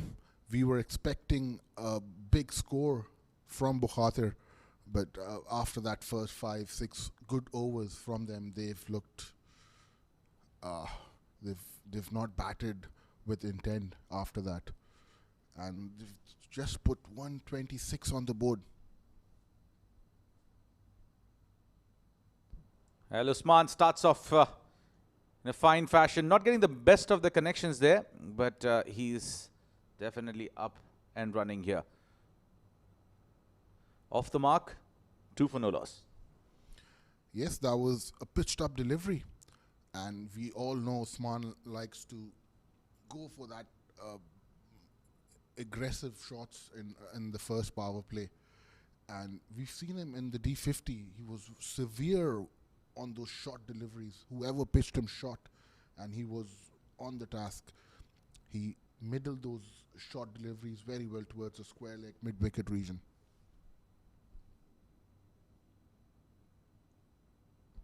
That's down the leg. Great glove work there by Khalid Shah, the skipper. Mind you, the way Bukhatir 11 started off the innings, especially the amount of runs that they had in the power play, to be precise, the first 3 overs, looked like they're going to go in excess of 170, 180 to post a big total on a track which didn't have any demons whatsoever. But it's just that they wouldn't be very satisfied with their performance unless they have anything to prove here in the second innings. Yes, that was a sorry-looking batting display by Bukhatir 11. And bowled by Zohair. What a delivery. Inside edge, not bouncing to his liking there, Usman. And he departs, trying to go big, but just not able to get that bounce. And this is the exact start that they required. Slightly shorter in length, but not bouncing to his anticipation there. And early strike for Bukhatir 11 in the form of Usman. They're 3 for 1. Yes, that was, we spoke about that.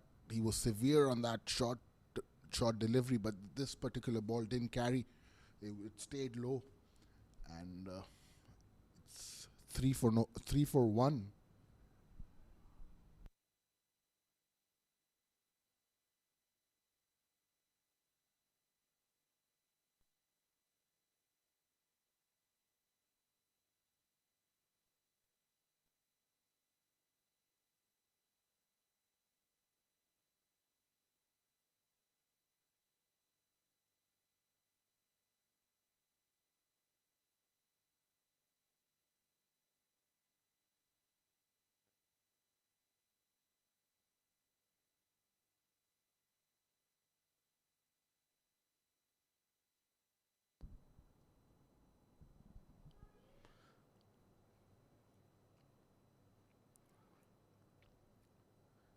Beautiful scenes of the home of cricket in UAE.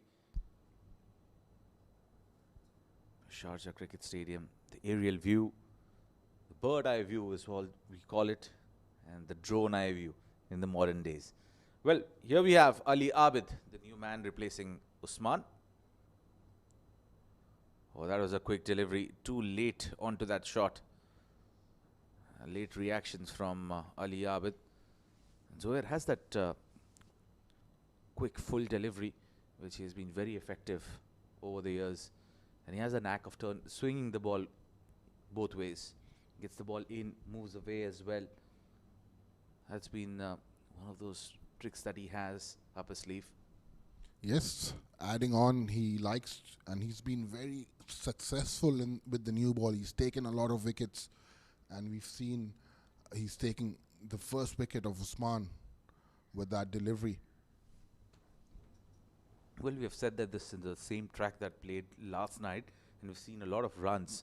But the way the ball is coming onto the bat, well, yes, there hasn't been no lateral movement per se, but it's not hurrying onto the bat as to the liking of the batters. On the previous occasion as well, if you see, he was early onto the shot, the previous one. Defended it, yes, but the ball came in a fraction too late.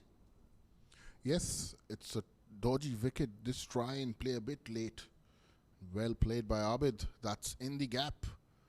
Racing away and good work in the deep. He's off the mark.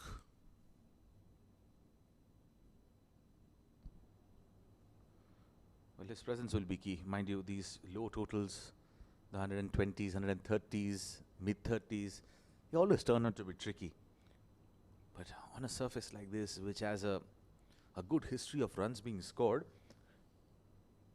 will this be turning out to be that tricky or tough for Lexington? I think only time will tell us. Yes, it could be tricky, but they need to spend that extra time in the wicket. They're not chasing a big score. So they can, take a little bit time in the wicket. Yeah, that liberty is there for sure. With the effort that was put in the first innings, I think they definitely have some time to spend there. 5 for 1 after 1.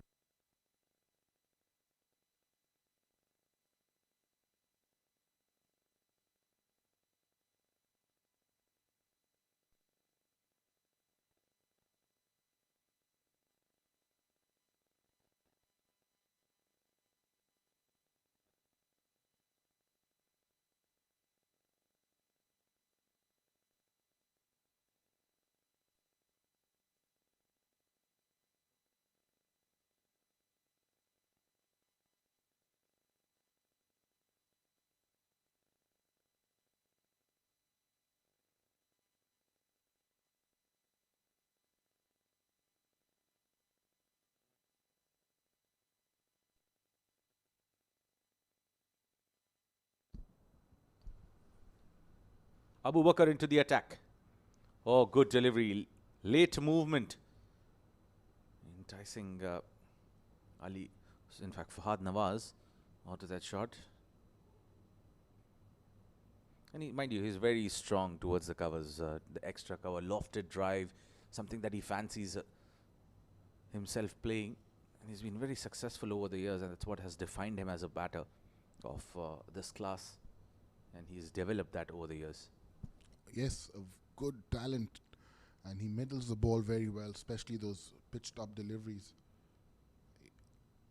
And another single taken towards the third man, and he's off the mark. It's good to see Abu Bakr bowling in that, danger zone, and he's not afraid to pitch it up. Yeah, that's the area that he needs to hit. That's where you get that lateral movement in the air. You let the ball be in the air and let that shine do the magic for you. And with the slip on, I think that sort of a length is something which is demanded out of Abu Bakr. Yes, a very good pacey bowler he is, and he's right on the money so far. He needs to try and get another breakthrough for Bukhatir 11. Trying to give it a whack. Playing across the line. And knowing of Ali Abid, he's someone who's very strong with his bottom hand. And that's where you will see a lot of these short arm jabs coming in. That's where has been scoring runs in bulk over the years. Talking about the field, they have a very interesting field setup here. No square leg in place. They have a deep cover. And I like about these modern day thoughts that go in the mind of the bowlers. I'm going to keep my field where am I going to be bowling. Oh, did that take the bat? We'll have to wait for the signal, but a good sharp bumper from Abu Bakr. Yes, it did take the bat. Khalid Shah had already made his way towards the leg side, but a very sharp bumper. Maybe had he stayed his ground, Khalid, would have been a chance. We know him being very acrobatic with the gloves behind the stumps, and that could have been a chance. Yes, that was a very good bouncer by Abu Bakr, but he had no one patrolling in that area, so he needs to, if he balls that bouncer, try and keep it outside the off stump, because he has the third man and a deep cover or a deep point in place. Mind you, these are those bluffs that the bowlers play with the batter. They have kept a feel outside the off stump and just trying to bluff around and almost caught him there because he was surprised. He wasn't anticipating a bumper with the field setup and was taken by surprise. Got that edge as well. It's just that it flew off very sharply, very quick over the head of Khalid. Yeah, we've seen all these shots which go off the edge. They go flying towards that third man, and it was a tough chance for Khalid. Maybe he could have timed his jump much better, but I think it was a very tough chance for Khalid behind the stumps.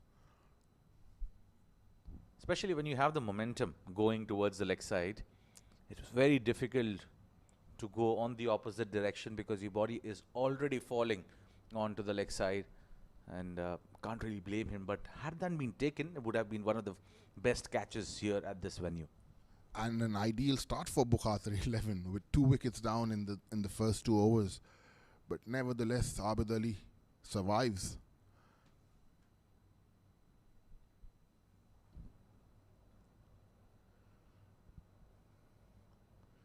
It's 10 for 1. Very, very good start here from Abu Bakr. A lot of Mohammad A's in the side of Bukhatir.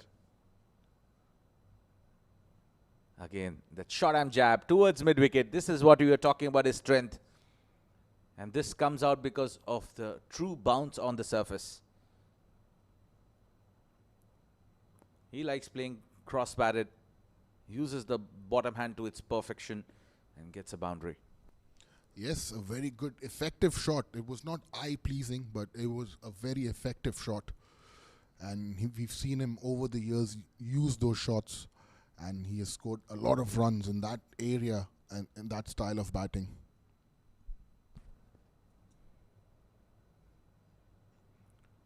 Once again, Abu Bakr, what does he have to offer here? On the offside, plays it in the gap. A very good effort by Ansh, but wouldn't be able to stop that second run. Good running between the wicket as well. What looked a very good start to the over turns out to be expensive. 11 coming off at 16 for 1 after 2.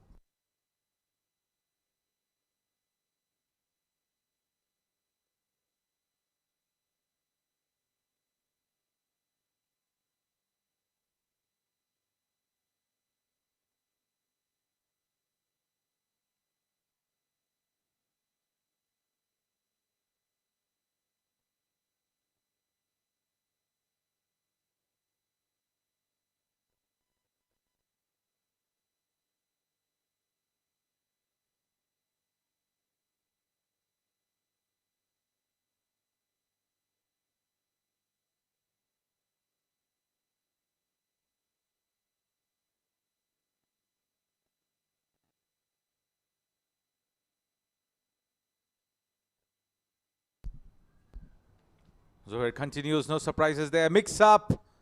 Oh, had that been a direct hit, it would have been curtains for Fahad. He's not happy. He is not at all happy. But what's done is done. He has his wicket intact. Nicely played, but there was a bit of hesitation between the two. Not a clean collect, but still there was a chance. Very lucky to be out there. And both these batters, they need to go and speak to each other. You don't have to put that unnecessary pressure on you. You have that very low target to chase. You don't need to, expose the middle order very early in the innings. And Fahad survives. Played it with soft hands. Well, you don't show and express the signs of frustration on the ground. That is one negative point towards your confidence, which the opposition is already sensing. There is confusion. What's happened has happened. You can't really undo that. But what you can really avoid is to have such a situation arising, or you take a hit onto your confidence. Yes, Asim. And now you need to just come in and bat Yes, that's good intent by Fahad Nawaz. That was a very good comeback delivery by Zohair. And we know what kind of bowler he is. He swings the ball. And he's not a big swinger of the ball. He just swings it enough to, take that outside edge. Yeah, and the best part about him being a swing bowler is that he can swing it either ways. This is where the batters really need to think twice before swinging across the line. He tries to go across the line here again, not bouncing to his liking there, but nonetheless survives. Yes, I think he should play with that straight bat. He's good, he lifts it very aggressively over the straight fielders. So he needs to bat with that intent and do not put his team under pressure. They already have seen the back of Usman. And yes, it didn't. You pointed out that, right? It didn't bounce to his expectation. It kept low.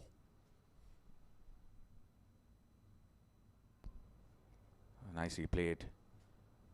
That came in sharply. This is exactly what you were talking about. Knack of moving it either ways. This is what any batter in the world hates about a swing bowler.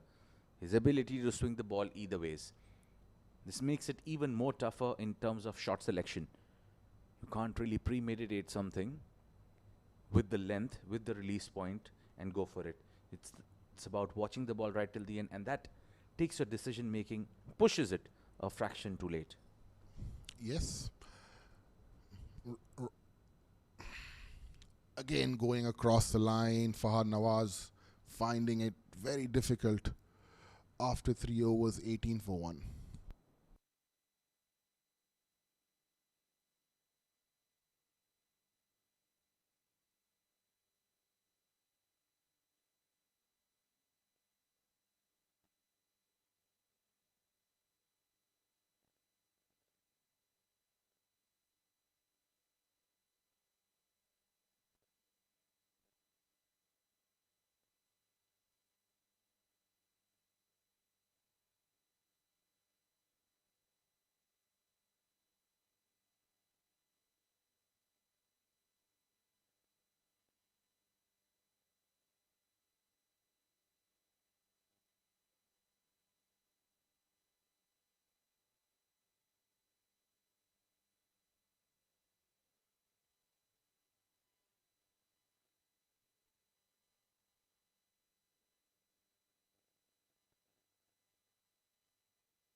Ibrahim into the attack.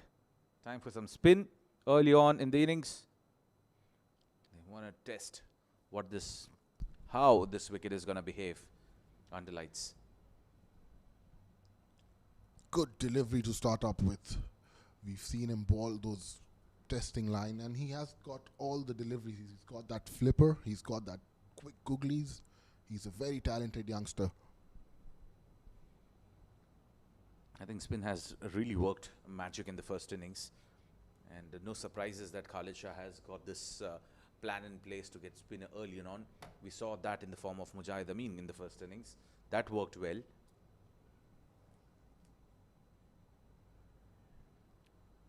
Oh, good work. Excellent length. Yes, and it's good to see he's not bowling that quick. He's giving it some air, and he's trying to, make the ball spin. And Ali Abid has not played that to perfection. I think he needs to get it a bit closer to the line of the stumps. Oh, good work. Excellent work in the field. Stopping at least another run there, if not a boundary. Yes, top fielding by Irfan, I guess. And again, Ali Abid is trying to play across the line. I mean, we know he plays that shot very well, but is it a good idea trying to attack the spinner early? That's nicely cut. That's bread and butter for Fahad Nawaz. Any width and offer, he's definitely not going to pounce on. He's definitely not going to miss out on that. Cracking shot. Playing it late. And that's exactly where you got the best of connections there. This is going to be crucial here for Team Lexington Shotguns, that they don't lose out a wicket, because it's not a big total. They can cover it up at any given time. But losing out wickets is definitely going to add a lot more pressure, bring in a lot of wrong shots, and you might end up playing a lot of dot balls to the ones that needs to go to the boundary. Agreed. He has to, you need to build a partnership, try and focus. And he didn't time his jump. And another 4 towards the square leg. Another short delivery by Ibrahim. He's being shot early in his spell. Yeah, I jumped literally a day early. Yeah, just not getting his hand behind the ball as well. And when you're defending a low total like this, you need to bring out spectacular efforts. And eventually, the results what matter. Yes, Asim. Another dot delivery. Maybe he should have tried going up with both his hands. It's end of over number 4, 27 for 1.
Time for Mohammad Azhar.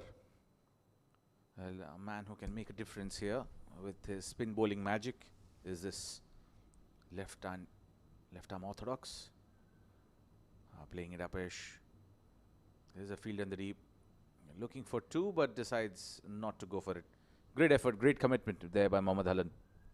Yes, you need to field outside the skin and make those opportunities and try and take those catches. We've seen the previous over, he didn't time his jump, but over here we've seen a good fielding effort at long off, and Abid Ali was a bit aerial, but gets a single.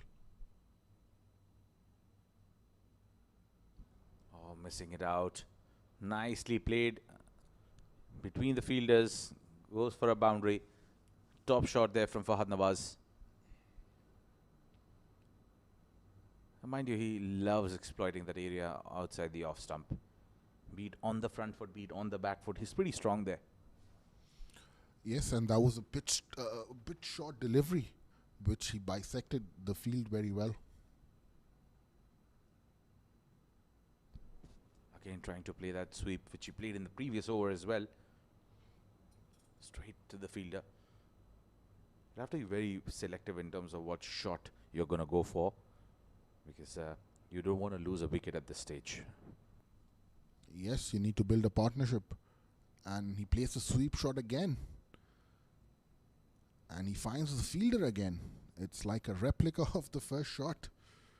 Yeah, for a second, I felt it was the action replay that we are watching. Me too. But he needs to try and hit it a bit square. There's no fielder there.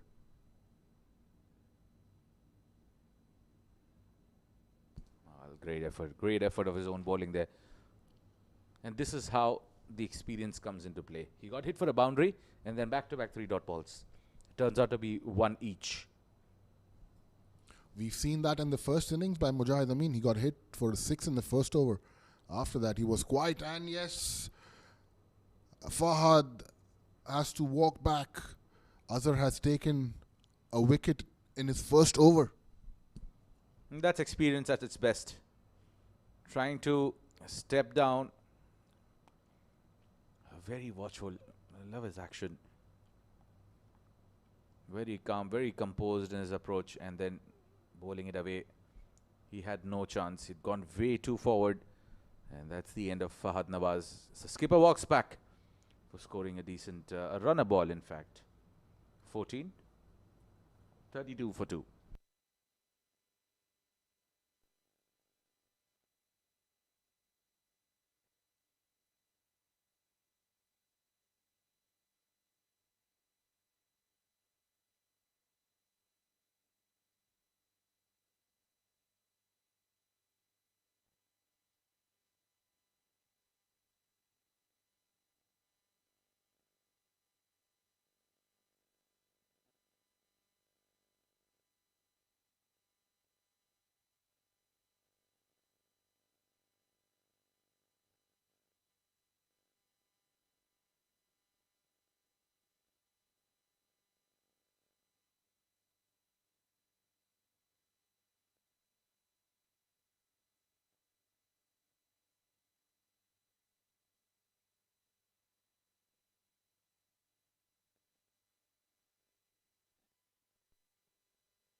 Two down for 32, and it's Ibrahim who will be continuing.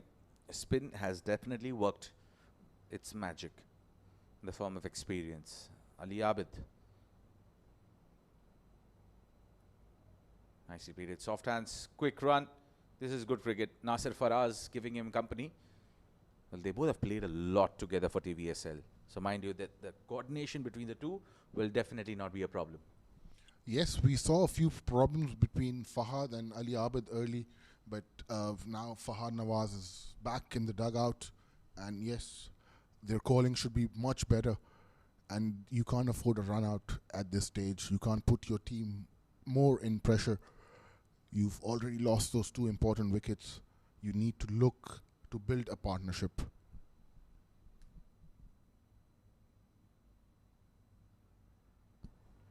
Out appeal from Khalid. Very animated there. I think trying to put pressure onto the decision making, but mind you, these are two experienced umpires, Shami maybe and Mujahid Raza. Left that. Just a hint of turn, not square. Yes, I think if you bowl those a bit lofted deliveries and do not keep it that quick, you might get some spin. But then that's at the risk of, making the batter come down the track and play. And both these batters are pretty strong doing that, especially Nasir. Yes, he's a very good, talented player, skillful player. We've seen him. And he has the temperament of batting on for those long overs. Played upish, chance for the fielder. No. Who's going for it? Well, regardless, the catch has been dropped. Nurullah Ayobi, it seems, he didn't have a good day with the bat. And same story continues in the field. Yes, he's playing across the line. And you need to hold on to those catches. And I think he made that ground and he just could not finish it well.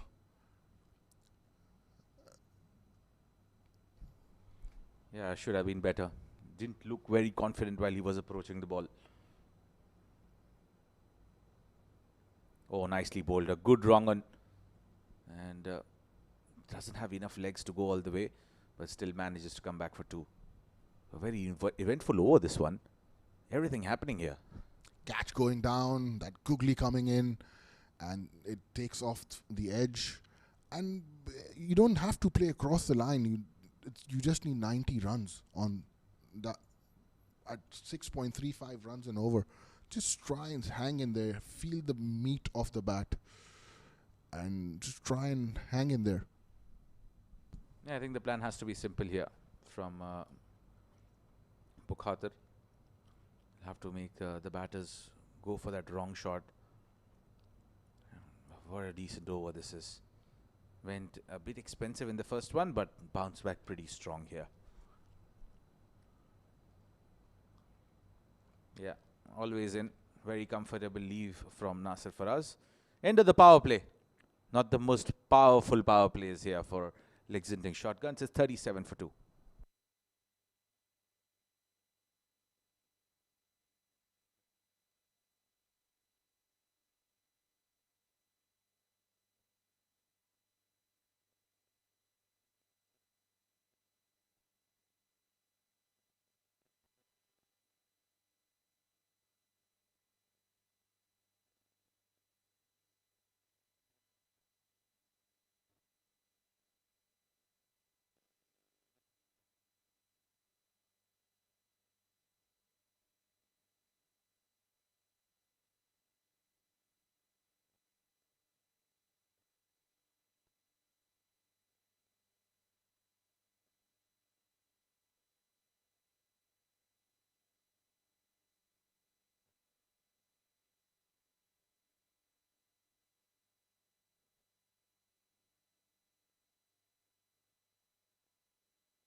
Abu Bakr has been brought back after that 11-run over. Change of ends for him. Slightly shorter in length and down the leg side as well. Wide signal by the umpire. He'll have to restart his second spell. Yes, a bit little wavered again. That's his second spell from the far end. And now he's bowling to an open field where he has a third man, deep point, square leg, and deep fine leg in place. So he needs to bowl a bit shorter with this kind of field. Yeah, didn't have the best of the starts there, Mohsin. Very happy, but finished off his evening pretty strong and pretty confidently. Another short delivery, not directed well, and getting enough bat there. Ali Abid gets a boundary. Yes, another short delivery. And equally well played by Ali Abid. He gets that. He plays it very fine and gets 4 more important runs. And he flies to 20 in just 15 deliveries.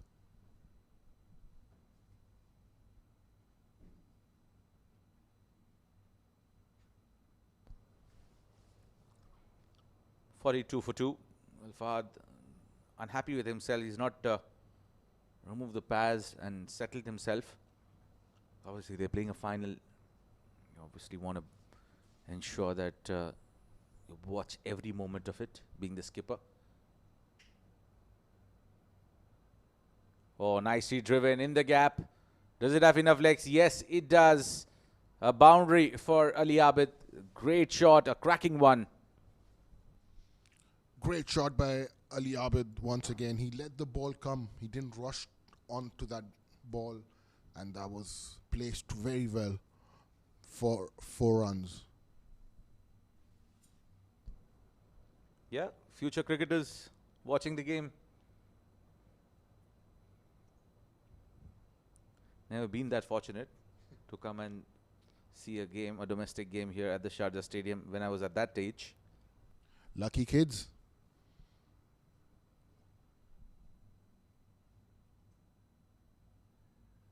Goes through the gate, a wrong shot. This is exactly what we were talking about earlier on. He has the tendency of going across the line with that short arm jab and the ball not bouncing to his liking there, skidding off the surface and rattling the timber. Ali Abid walking back after scoring those quick runs, but he couldn't time that ball. He missed an opportunity, and the bowler was a bit quick for his liking.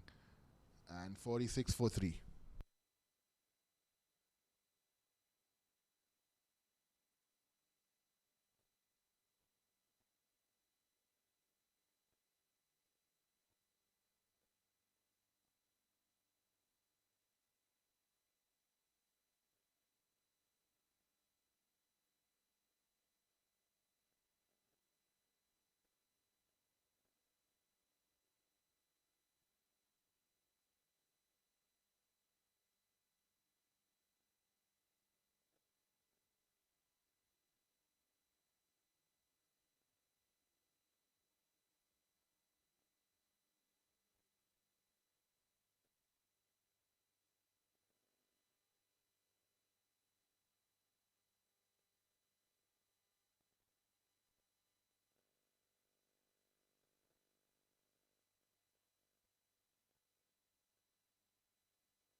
Forty-six for 3.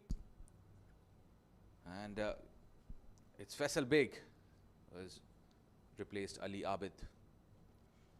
A like-to-like replacement, in my opinion. Someone who likes to steady the ship pretty nicely. Well, his role will be very crucial for this run chase. Mind you, it doesn't look like there are demons, but the way the batting has happened for the last couple of hours, something has started to bite. Yeah, they're putting that extra pressure on themselves. They need to just bat with that straight bat and keep hanging there. It's a flat wicket.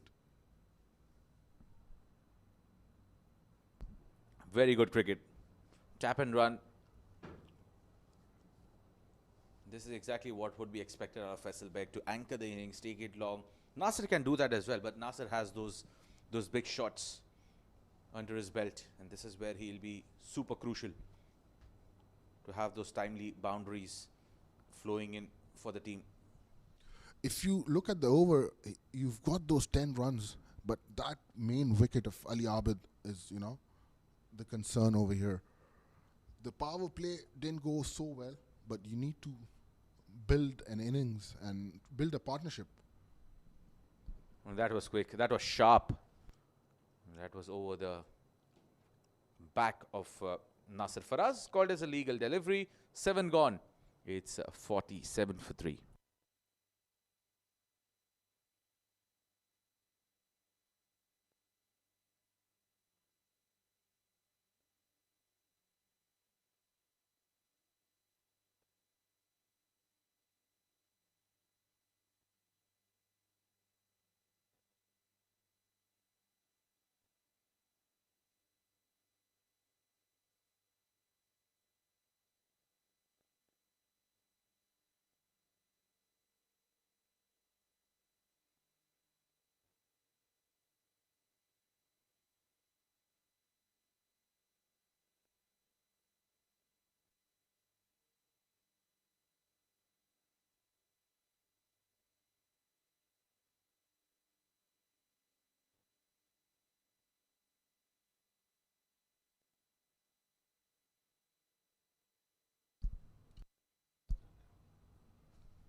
Ibrahim to continue from the pavilion end. He comes to bowl his third over.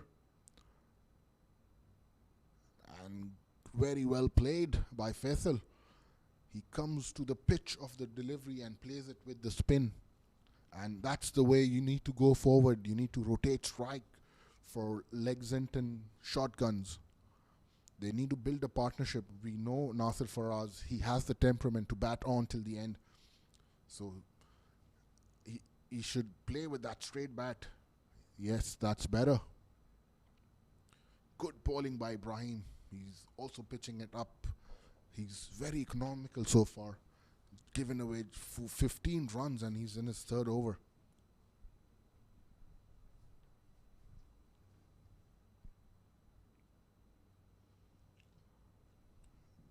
It's a good contest in our hands so far.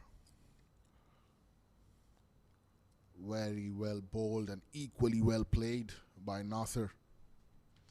And as we speak, there's a change in the voices. Asghar, welcome Asghar. Thank you so much, Abdullah Mazhar. The game is nicely poised at the moment, especially those 3 wickets have just opened the door for Bukhatir 11, defending, I would say, a very modest total on a good-looking batting wicket, but more importantly, they just hung in here with those 3 wickets. Yes, for Lexington shotguns, their middle order has been exposed very early in the innings because of some disciplined bowling by Bukhatir 11. Absolutely, and those wickets just putting the brakes on and providing a little bit of hope here. They got to keep on picking up those wickets. Nicely played on the offside. Ibrahim, he's got all the variety. He's got a wonderful wrong one as well, and he does get the ball to turn. Certainly avoided a lot of trouble there for Ali Abid initially. Nasir Faraz as well, for that matter. The drop catch of his bowling lured the batter in. Again, there is some sort of turn. Definitely playing a lot different than what it was last night. And I'm sure for the grand finale, both these teams will be very, very watchful about what to do. Especially the toss is going to be super crucial with the dew coming in later on. 8 gone, it's 51 for 3.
Irfan Yusufzai into the attack. He's someone who has the knack of picking up wickets, Asghar. We've seen that in the past. Yeah, he's got that slinky action and he does generate a fair bit of pace. But I would like to come back to the point you made last ball, last over. Karwan and Z Games up next, the big final. They'll be watching it on closely. So as Usman Pandit and the rest of their fans watching it closely. Yes, it is. This pitch is started to turn, and especially the leg spinners. They do have a role to play. Ibrahim bowled quite beautifully. Not sure how many do we expect in the next game, though. Nicely sliced away. If you see behind that fielder, there's that entire Karwan team sitting there, watching the game pretty closely as to what is happening around. And this is a sign of a professional side of a team that is coming out with intent to see what's happening. It's a new day, even though it's on the same track, but not necessarily the track is going to play exactly the same way it played the previous night. That's a great point. I mean, sometimes it looks the same, but it plays quite differently. That's a tricky part in reading pitches. Yeah, and that's one of the reasons in international games you would not have any player doing the pitch report who has not, any commentator doing a pitch report who has not played a first class game. That is the only reason behind it, because they have to have that experience of playing on surfaces, experience of playing on different soils, and that plays a huge difference in analyzing a surface. Oh, absolutely. Awesome. It's not an easy thing to read the conditions as well.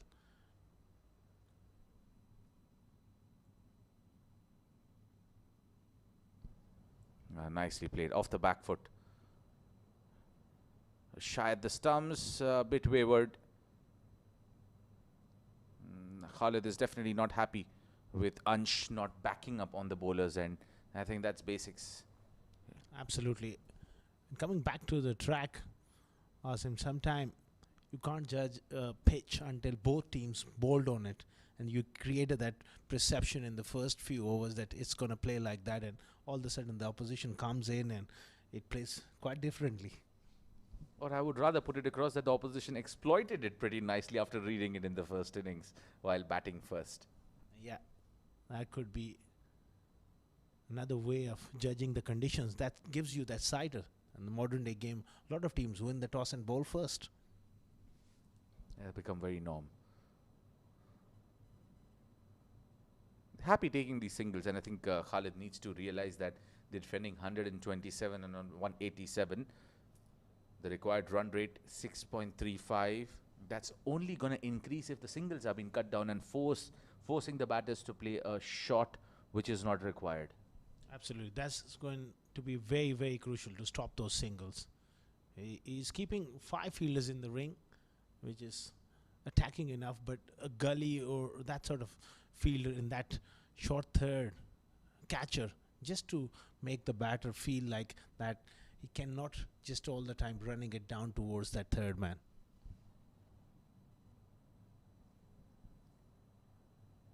You don't make the batters get what they think is easy more easier.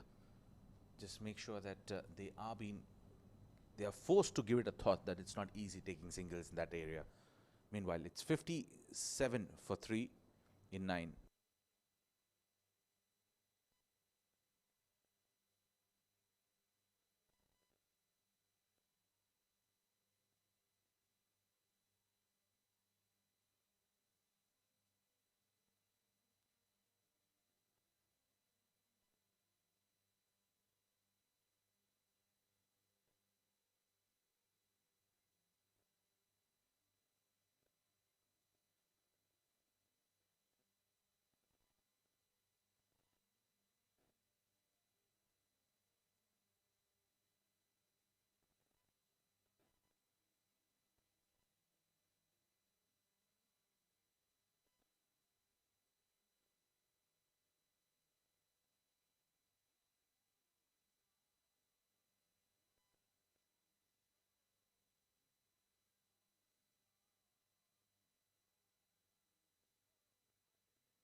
Mohammad Azhar, change of ends for him. I think goes pretty evident that he is being given the bigger boundary with 2 right-handers operating.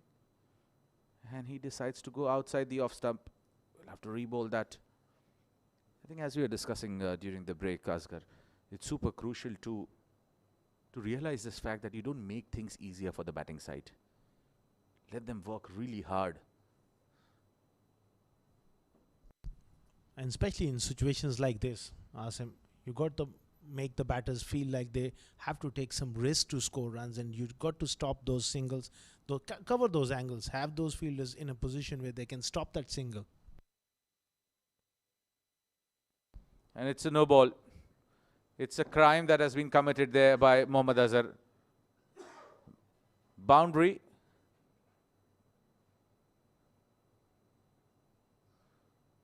Just look at that. Just felt as if just didn't land that back foot. In fact, the front foot. But nicely improvised there by Faisal Beg. Played it pretty late, played it pretty nicely, and played it fine, getting a boundary. So a free hit and offer. He's a bit classical when it comes to scoring runs. Overstepping the mark here. He goes for a big slog sweep. It's gone high. It's going to be caught. Well, it's been dropped, but it doesn't matter anyway.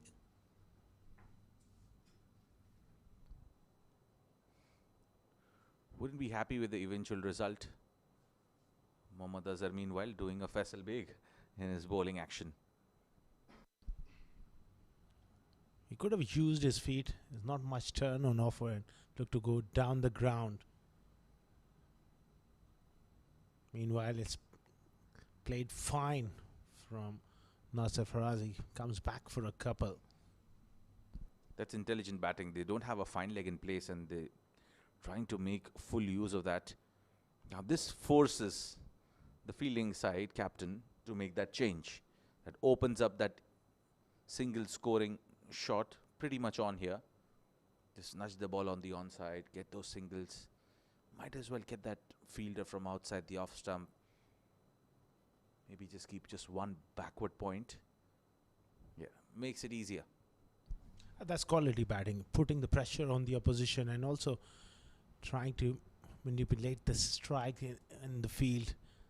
That's what happens when you take those calculated risks and just maneuver the fielders from one spot to the other.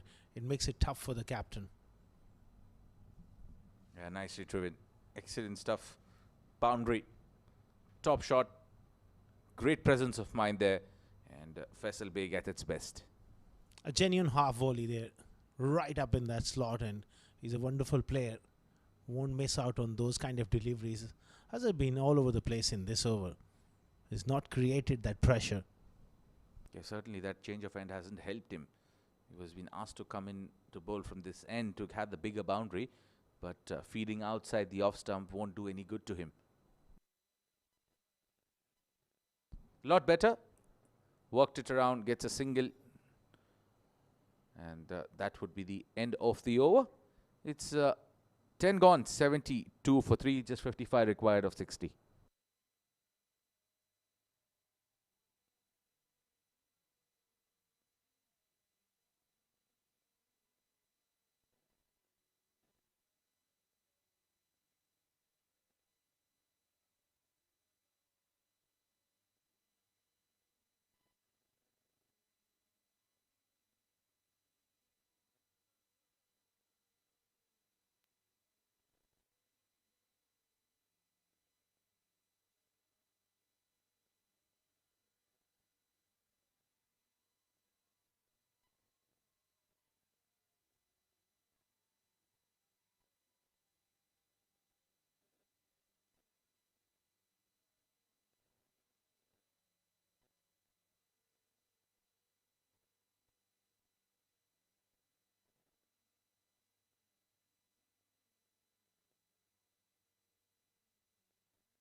Irfan Yusufzai to continue from the SCA end. Bowls it full. Easy as it could get for Faisal Beg. A very composed batter. If you look at him, he is not that stylish. He would not feel a lot dangerous. But when he comes out and executes, well, there is hardly a few batters that are more dangerous than him. Especially when it is about time, when it's about taking time in the center, it's about longer formats. He has been absolutely brilliant. It's about getting the job done. Nothing flashy about him. Always in control. Bit of a leading edge there. We're looking to work it on the onside. Well, here at the Sharjah Cricket Stadium, inside the commentary box, there's a clear thumb rule. We do not praise a batter too much, or any player for that matter. Does exactly the opposite. How many times have we seen that? Not just once, twice, dozens of times. Couldn't agree more, Asim. That's why sometimes I do feel if someone is my favorite, don't praise him much. What a good shot. Loose delivery there. Short ball on that middle leg stump. Help on his wave. Yeah, executed it pretty nicely. On one leg. And whips it away. Getting those timely boundaries here. Came in after Nasir Faraz, played equal amount of balls as Nasir Faraz, but has accelerated his innings pretty smartly. And looking in good form, and also one of the most hard-working cricketers. Puts in a lot of work. Often watch him in the nets training. Keeps it very simple. He's got a good head on his shoulders. Someone who can understand the situation and play accordingly. That's another single on the offside. Yeah, top stuff. He's got the runs, he's got the boundary, he's got those couple of runs.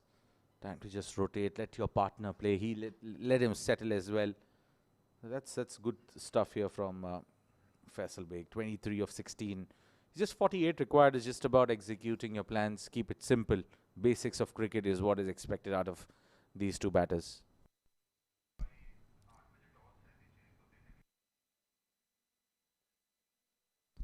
Absolutely, Assam is about getting the job done. There's no pressure whatsoever on them.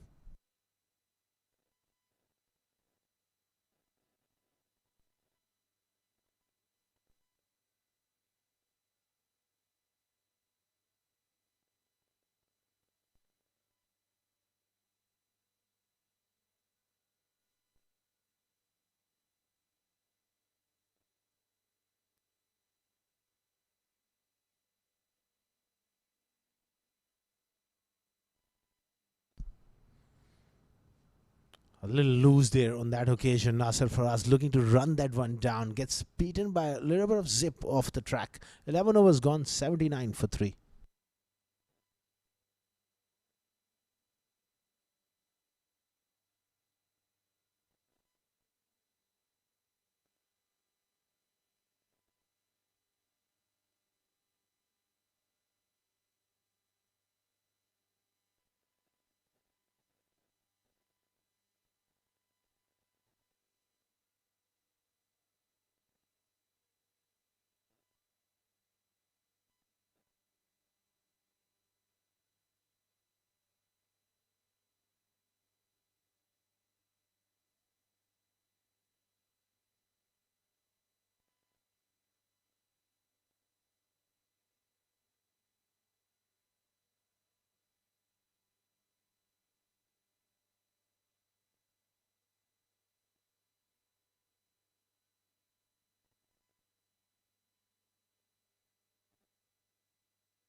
$79 for 3 after 11 overs, 48 required.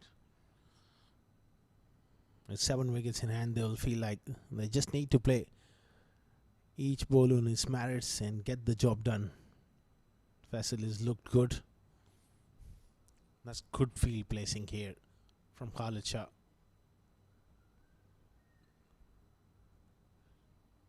Having a mid-on up in the ring, he's inviting the batter to go over the top. Clever batting. Nudge that one on the onside. And he picks up a single. Faisal looking good here.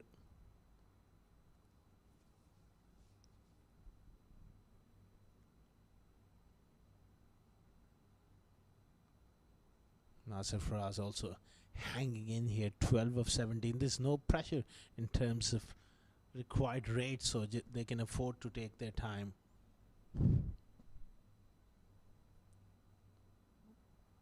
That's beautifully bowled as well, Ibrahim. He's a fine young leg spinner, and I'm sure he's got a big future in the game.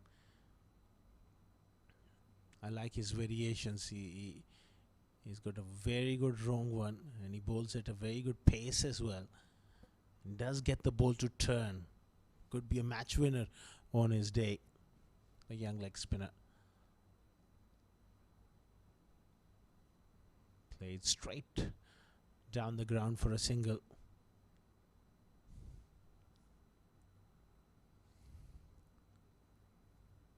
They got to pick up a couple of wickets quickly to just stay in the game.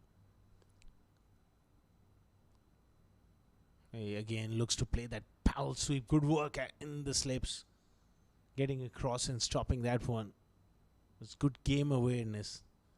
It was off the pads, off the thigh. very good sweeper of the ball, Faisal Beg, against spin. Very, very good. On the other end, Nasser Faraz likes to play off the back foot and those cut shots through the offside. That is his strength. 12 overs gone, 83 for 3.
$83 for 3. Azhar continuing here. Looks to play a sweep shot there.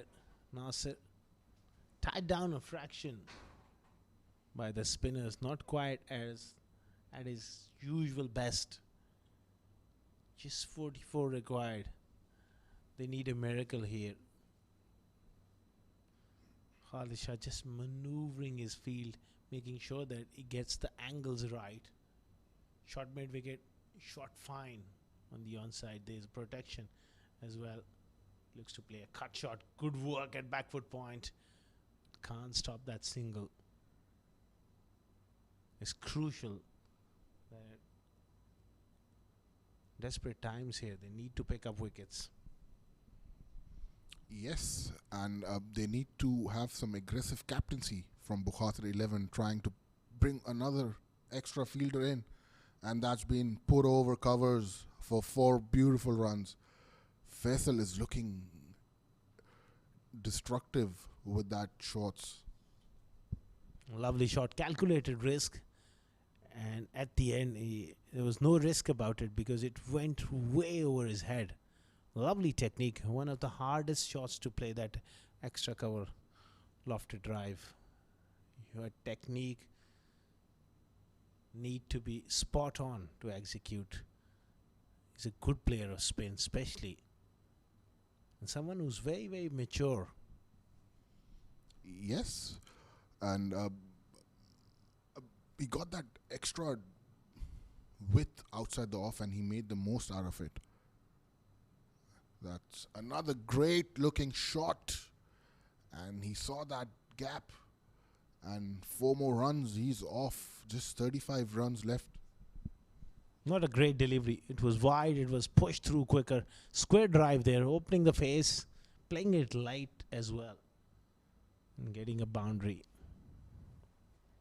Was it not quite at his best today? 1 for 29 of 2.4 overs. That's expensive in the context of the game. Good delivery and equally well played. Yes, he took a wicket early in his spell, but after that, these batters have gone very aggressive on him. And another over, 9 runs. Make that 10.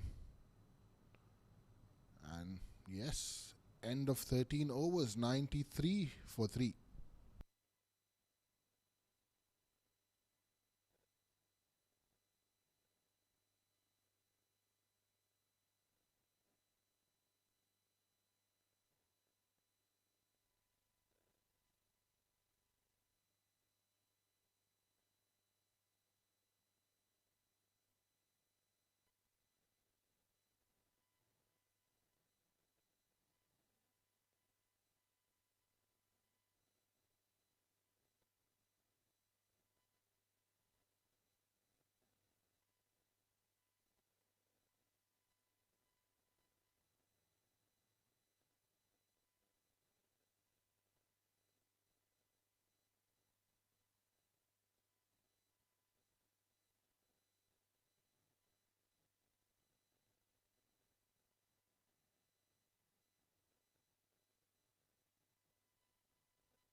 93 for 3 after 13 overs.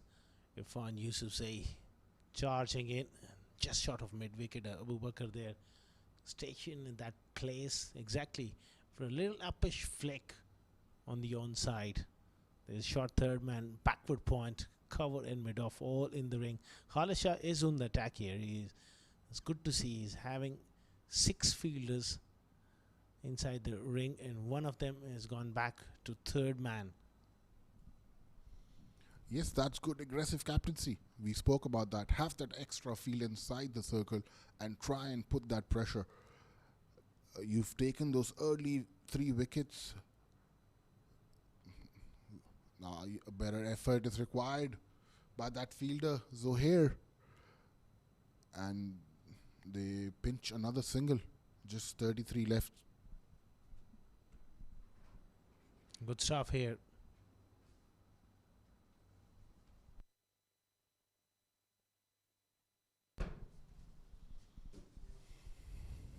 Nasir Faraz looking very good. He has taken that additional time on the crease. Now he has to finish big for their team and make sure they go over the ropes. Very well played. He saw the width and equally good running. 2 more runs added to the tally. 31 required now.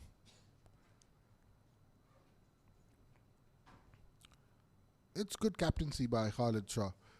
You took those early wickets, and now from Lexington shotguns, you see a partnership being built, and a very good partnership so far. Faisal Beg has looked very stunning. He's hit those cover drives at will. He's played very aggressive shots, and another shot delivery. We'll have to wait for the umpire's signal.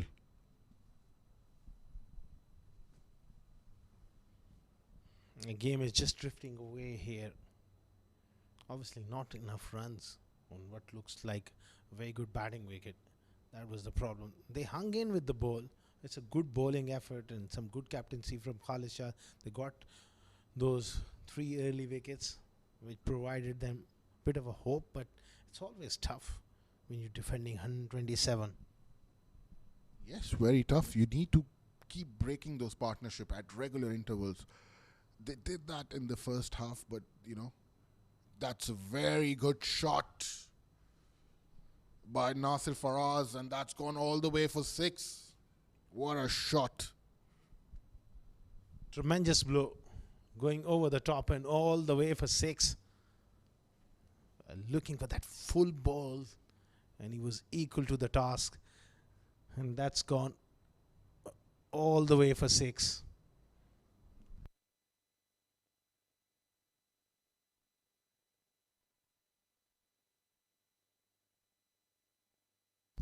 Hundred off with that majestic hit from Nasir. He goes for a pull shot, gets a bit of a top edge, but still is safe. Just a single to finish the 14th over. They are just cruising here. 24 more required for Lexington shotguns. 103 for 3 after 14.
Muhammad Abu Bakr back into the attack.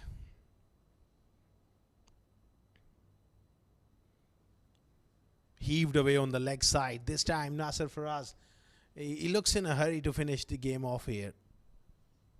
Yes, he picked that short delivery to perfection.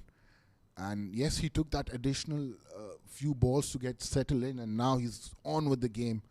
And just 20 more runs left. He's batting very well at 28. Yeah, initially he had to work hard. Grinded a bit. Now reaping the rewards of some hard work put in those hard yards. He's gone up and over once again. Couple of bounces and just plugs in that outfield. Will be pulled in. Another couple of runs. So clear intent from Nasser to finish things off quickly. Yes, and he doesn't mind to go aerial because there's no one patrolling there in the deep. So it's a very good option. He races to 30 and he's trying to catch up with Faisal Beg, who's playing at 34.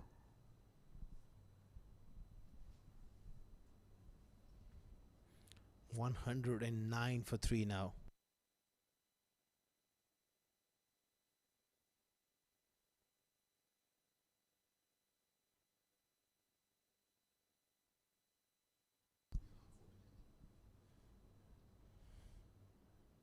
Pitched up delivery and played away through the offside. And they're coming back for the second, a little fumble as well. Excellent running. And now it's just a matter of time before they get over the line. Yes, good running by these two batters. We know it's too humid out there, and even in the evening, you know, it's a bit hot. And but these players are very talented, and we know they're up to the task and they're doing their job well so far. Absolutely, and that guy out looking very relaxed. It was the bowlers who really set it up, this victory for Lexington.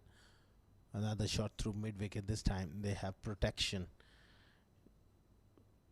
They were off to a very good start at the top. The way the bowlers of Lexington shot gun, they created that pressure, they got those wickets, and I think Fahad Nawaz's captaincy was special, the way he rotated the bowlers around. Yes, and those bowlers bowled to a plan and they executed it very well, especially from Mujahid Amin and Faisal Beg. And even with Fahad Nawaz, he was a touch expensive in his first over. After that, he's come back and bowled strongly. And that's very well played by Faisal Beg. Another single added. Oh, absolutely. They were really, really thoughtful about the way they've gone about things, and getting Bukhhatir 11 all out for 126 inside 20 overs was a remarkable performance. Fast bowlers, Mohammad Mohsin bowling well at the death. Kadir Ahmed was very good. Behind the stumps, Atikur Rahman was padded up next. He was exceptional. There was a game-changing moment where he got the run out of Khalid Shah. At that stage, they were 80 odd for 2, and that become 126 all out. Terrific performance. 113 for 3 after 15.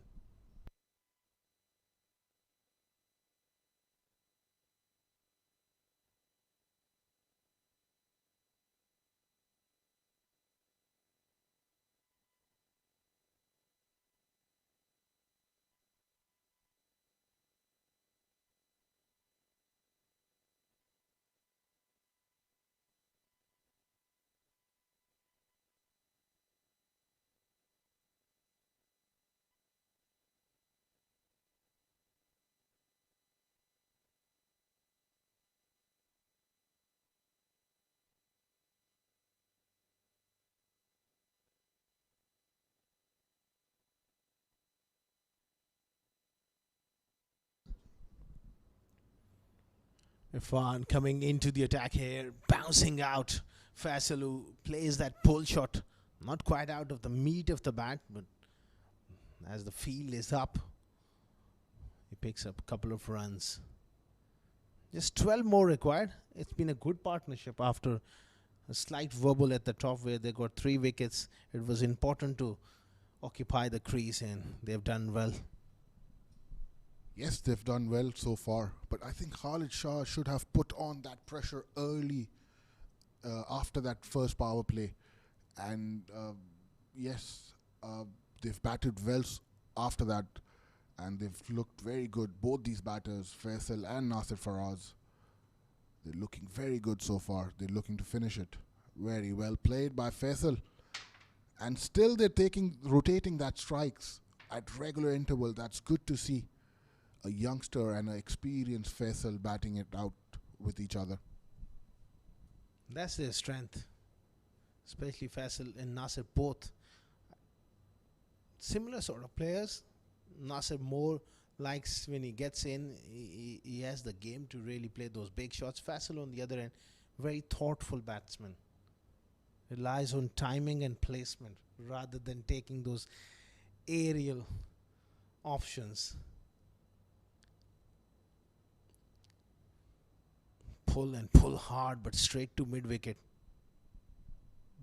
Yes, we'll have to wait and see if that carried to Abu Bakr. And a rare dot delivery, just 11 runs required at 2.44 runs and over. Irfan has been he's been a sedate start, but he's not taken a wicket so far. The wicket column is the problem. He's not been that expensive. Yeah, he's bowled well. Wickets, that is something really, really important when you're defending a modest total. That has gone all the way, half a chance. This is going to be an interesting replay. It's a long boundary towards that part of the ground. It digged in short. He took it on. Let's have a look. Well, he was perhaps a yard inside the rope, and it's went over his head for 6. Yes, he didn't time his jump to perfection, and maybe he could have tried it with both his hands. He could have stopped that 6. Nevertheless, just 5 runs required. They're 1 hit away.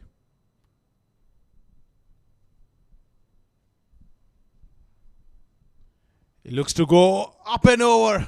Well, the fielder at long on, he also lost his balance and it sailed over his head.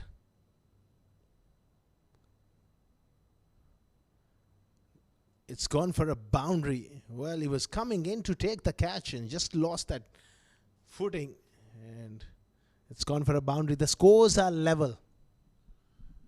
Yes, that was a poor effort in the deep. I don't know what happened. He slipped. But nevertheless, the scores are level. Just 1 hit away. 1 run away now from victory. A terrific performance coming in. A great team performance from Lexington Shotguns here. This plate final. He gets it through. And he gets the placement right as well. Nasir Faraz finished the game off in style. A fine victory for Lexington Shotguns. They won by 7 wickets in the plate final of Sharjah CBFS T20.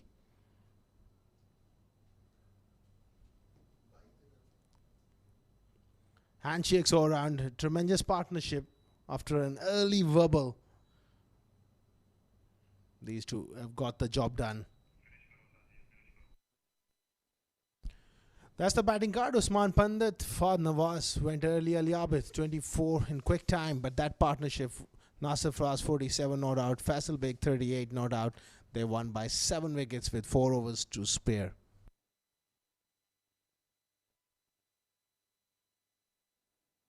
That's the bowling card. Zuhair was impressive, 1 for 7, 1 wicket there for Abu Bakr. Azhar also picking up a wicket, but not enough runs on the board. Ibrahim Masood bowled quite well with his leg spinners, and Yusuf Zai was expensive.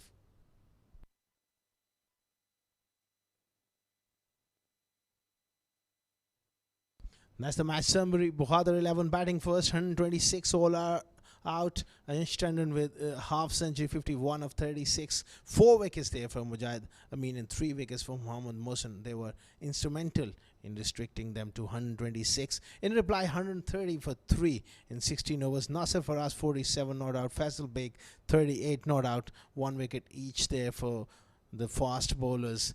And also Azhar picking up a wicket. Lexington Shotguns, they won by 7 wickets. We will dive into a short little break and we'll be back with the post-match presentation ceremony.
Good evening and welcome to the post-match presentation of the plate finals played between Lexington Shotguns and Bukhatir 11. After winning the toss, Bukhatir elected to bat first and they couldn't put on a healthy total. 126 is what they had to chase down Lexington, and they did that in grand fashion. They did that by winning the game by 7 wickets, and that was a convincing performance by the LCC. Now I would request the post-match presentation party, Mr. Tehseen Javed, to hand over the Player of the Match award to Mujahid Amin, who picked up a magnificent spell, 4 for 22 in his 4-over quota. He was absolutely brilliant and shook the spine of the opposition.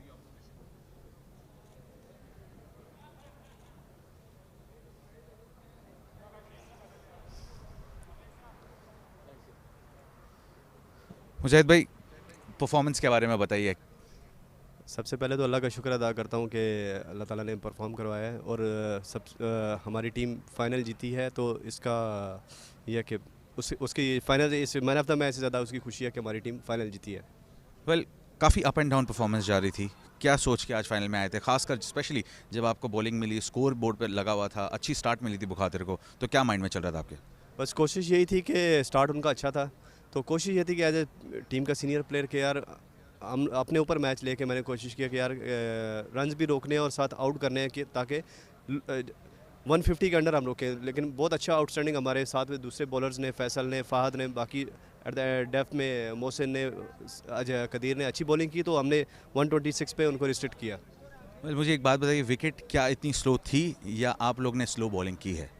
नहीं, wicket तो अच्छी है, wicket तो अच्छी है, बस ये थोड़ा दिमाग से बॉलिंग की है, वेरिएशन से की है कि ताकि एक पेस से ना खिलाया जाए बैट्समैन को, तो उसमें अल्लाह ताला ने कामयाब किया। चलिए, खुशी आप अपनी सेलिब्रेट करें टीम के साथ। All the very best for the future games. Thank you so much. Well, now I would request our match referee, Mr. Tehseen Javed, to hand over the runner-up trophy to Nurullah Ayyubi of Bukhatir 11.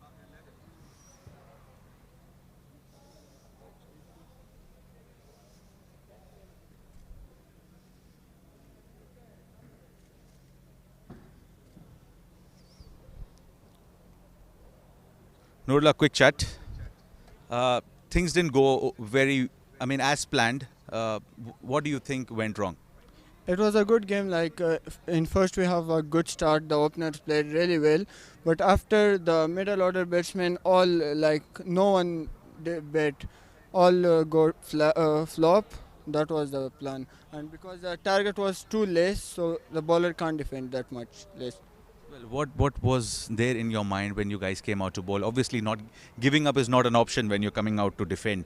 But what was it that was said by Khalid during the team huddle? Give you 100%, and from fielding we can win the match if we do a good fielding. But in last we dropped 3 catches. That was also the main thing, so we lose the match. Well, you guys played a good quality cricket throughout the tournament. We wish you all the very best for the future tournaments. Thank you. Now I request Mr. Tehseen Javed to hand over the winner's trophy to Anik from Lexington Shotguns.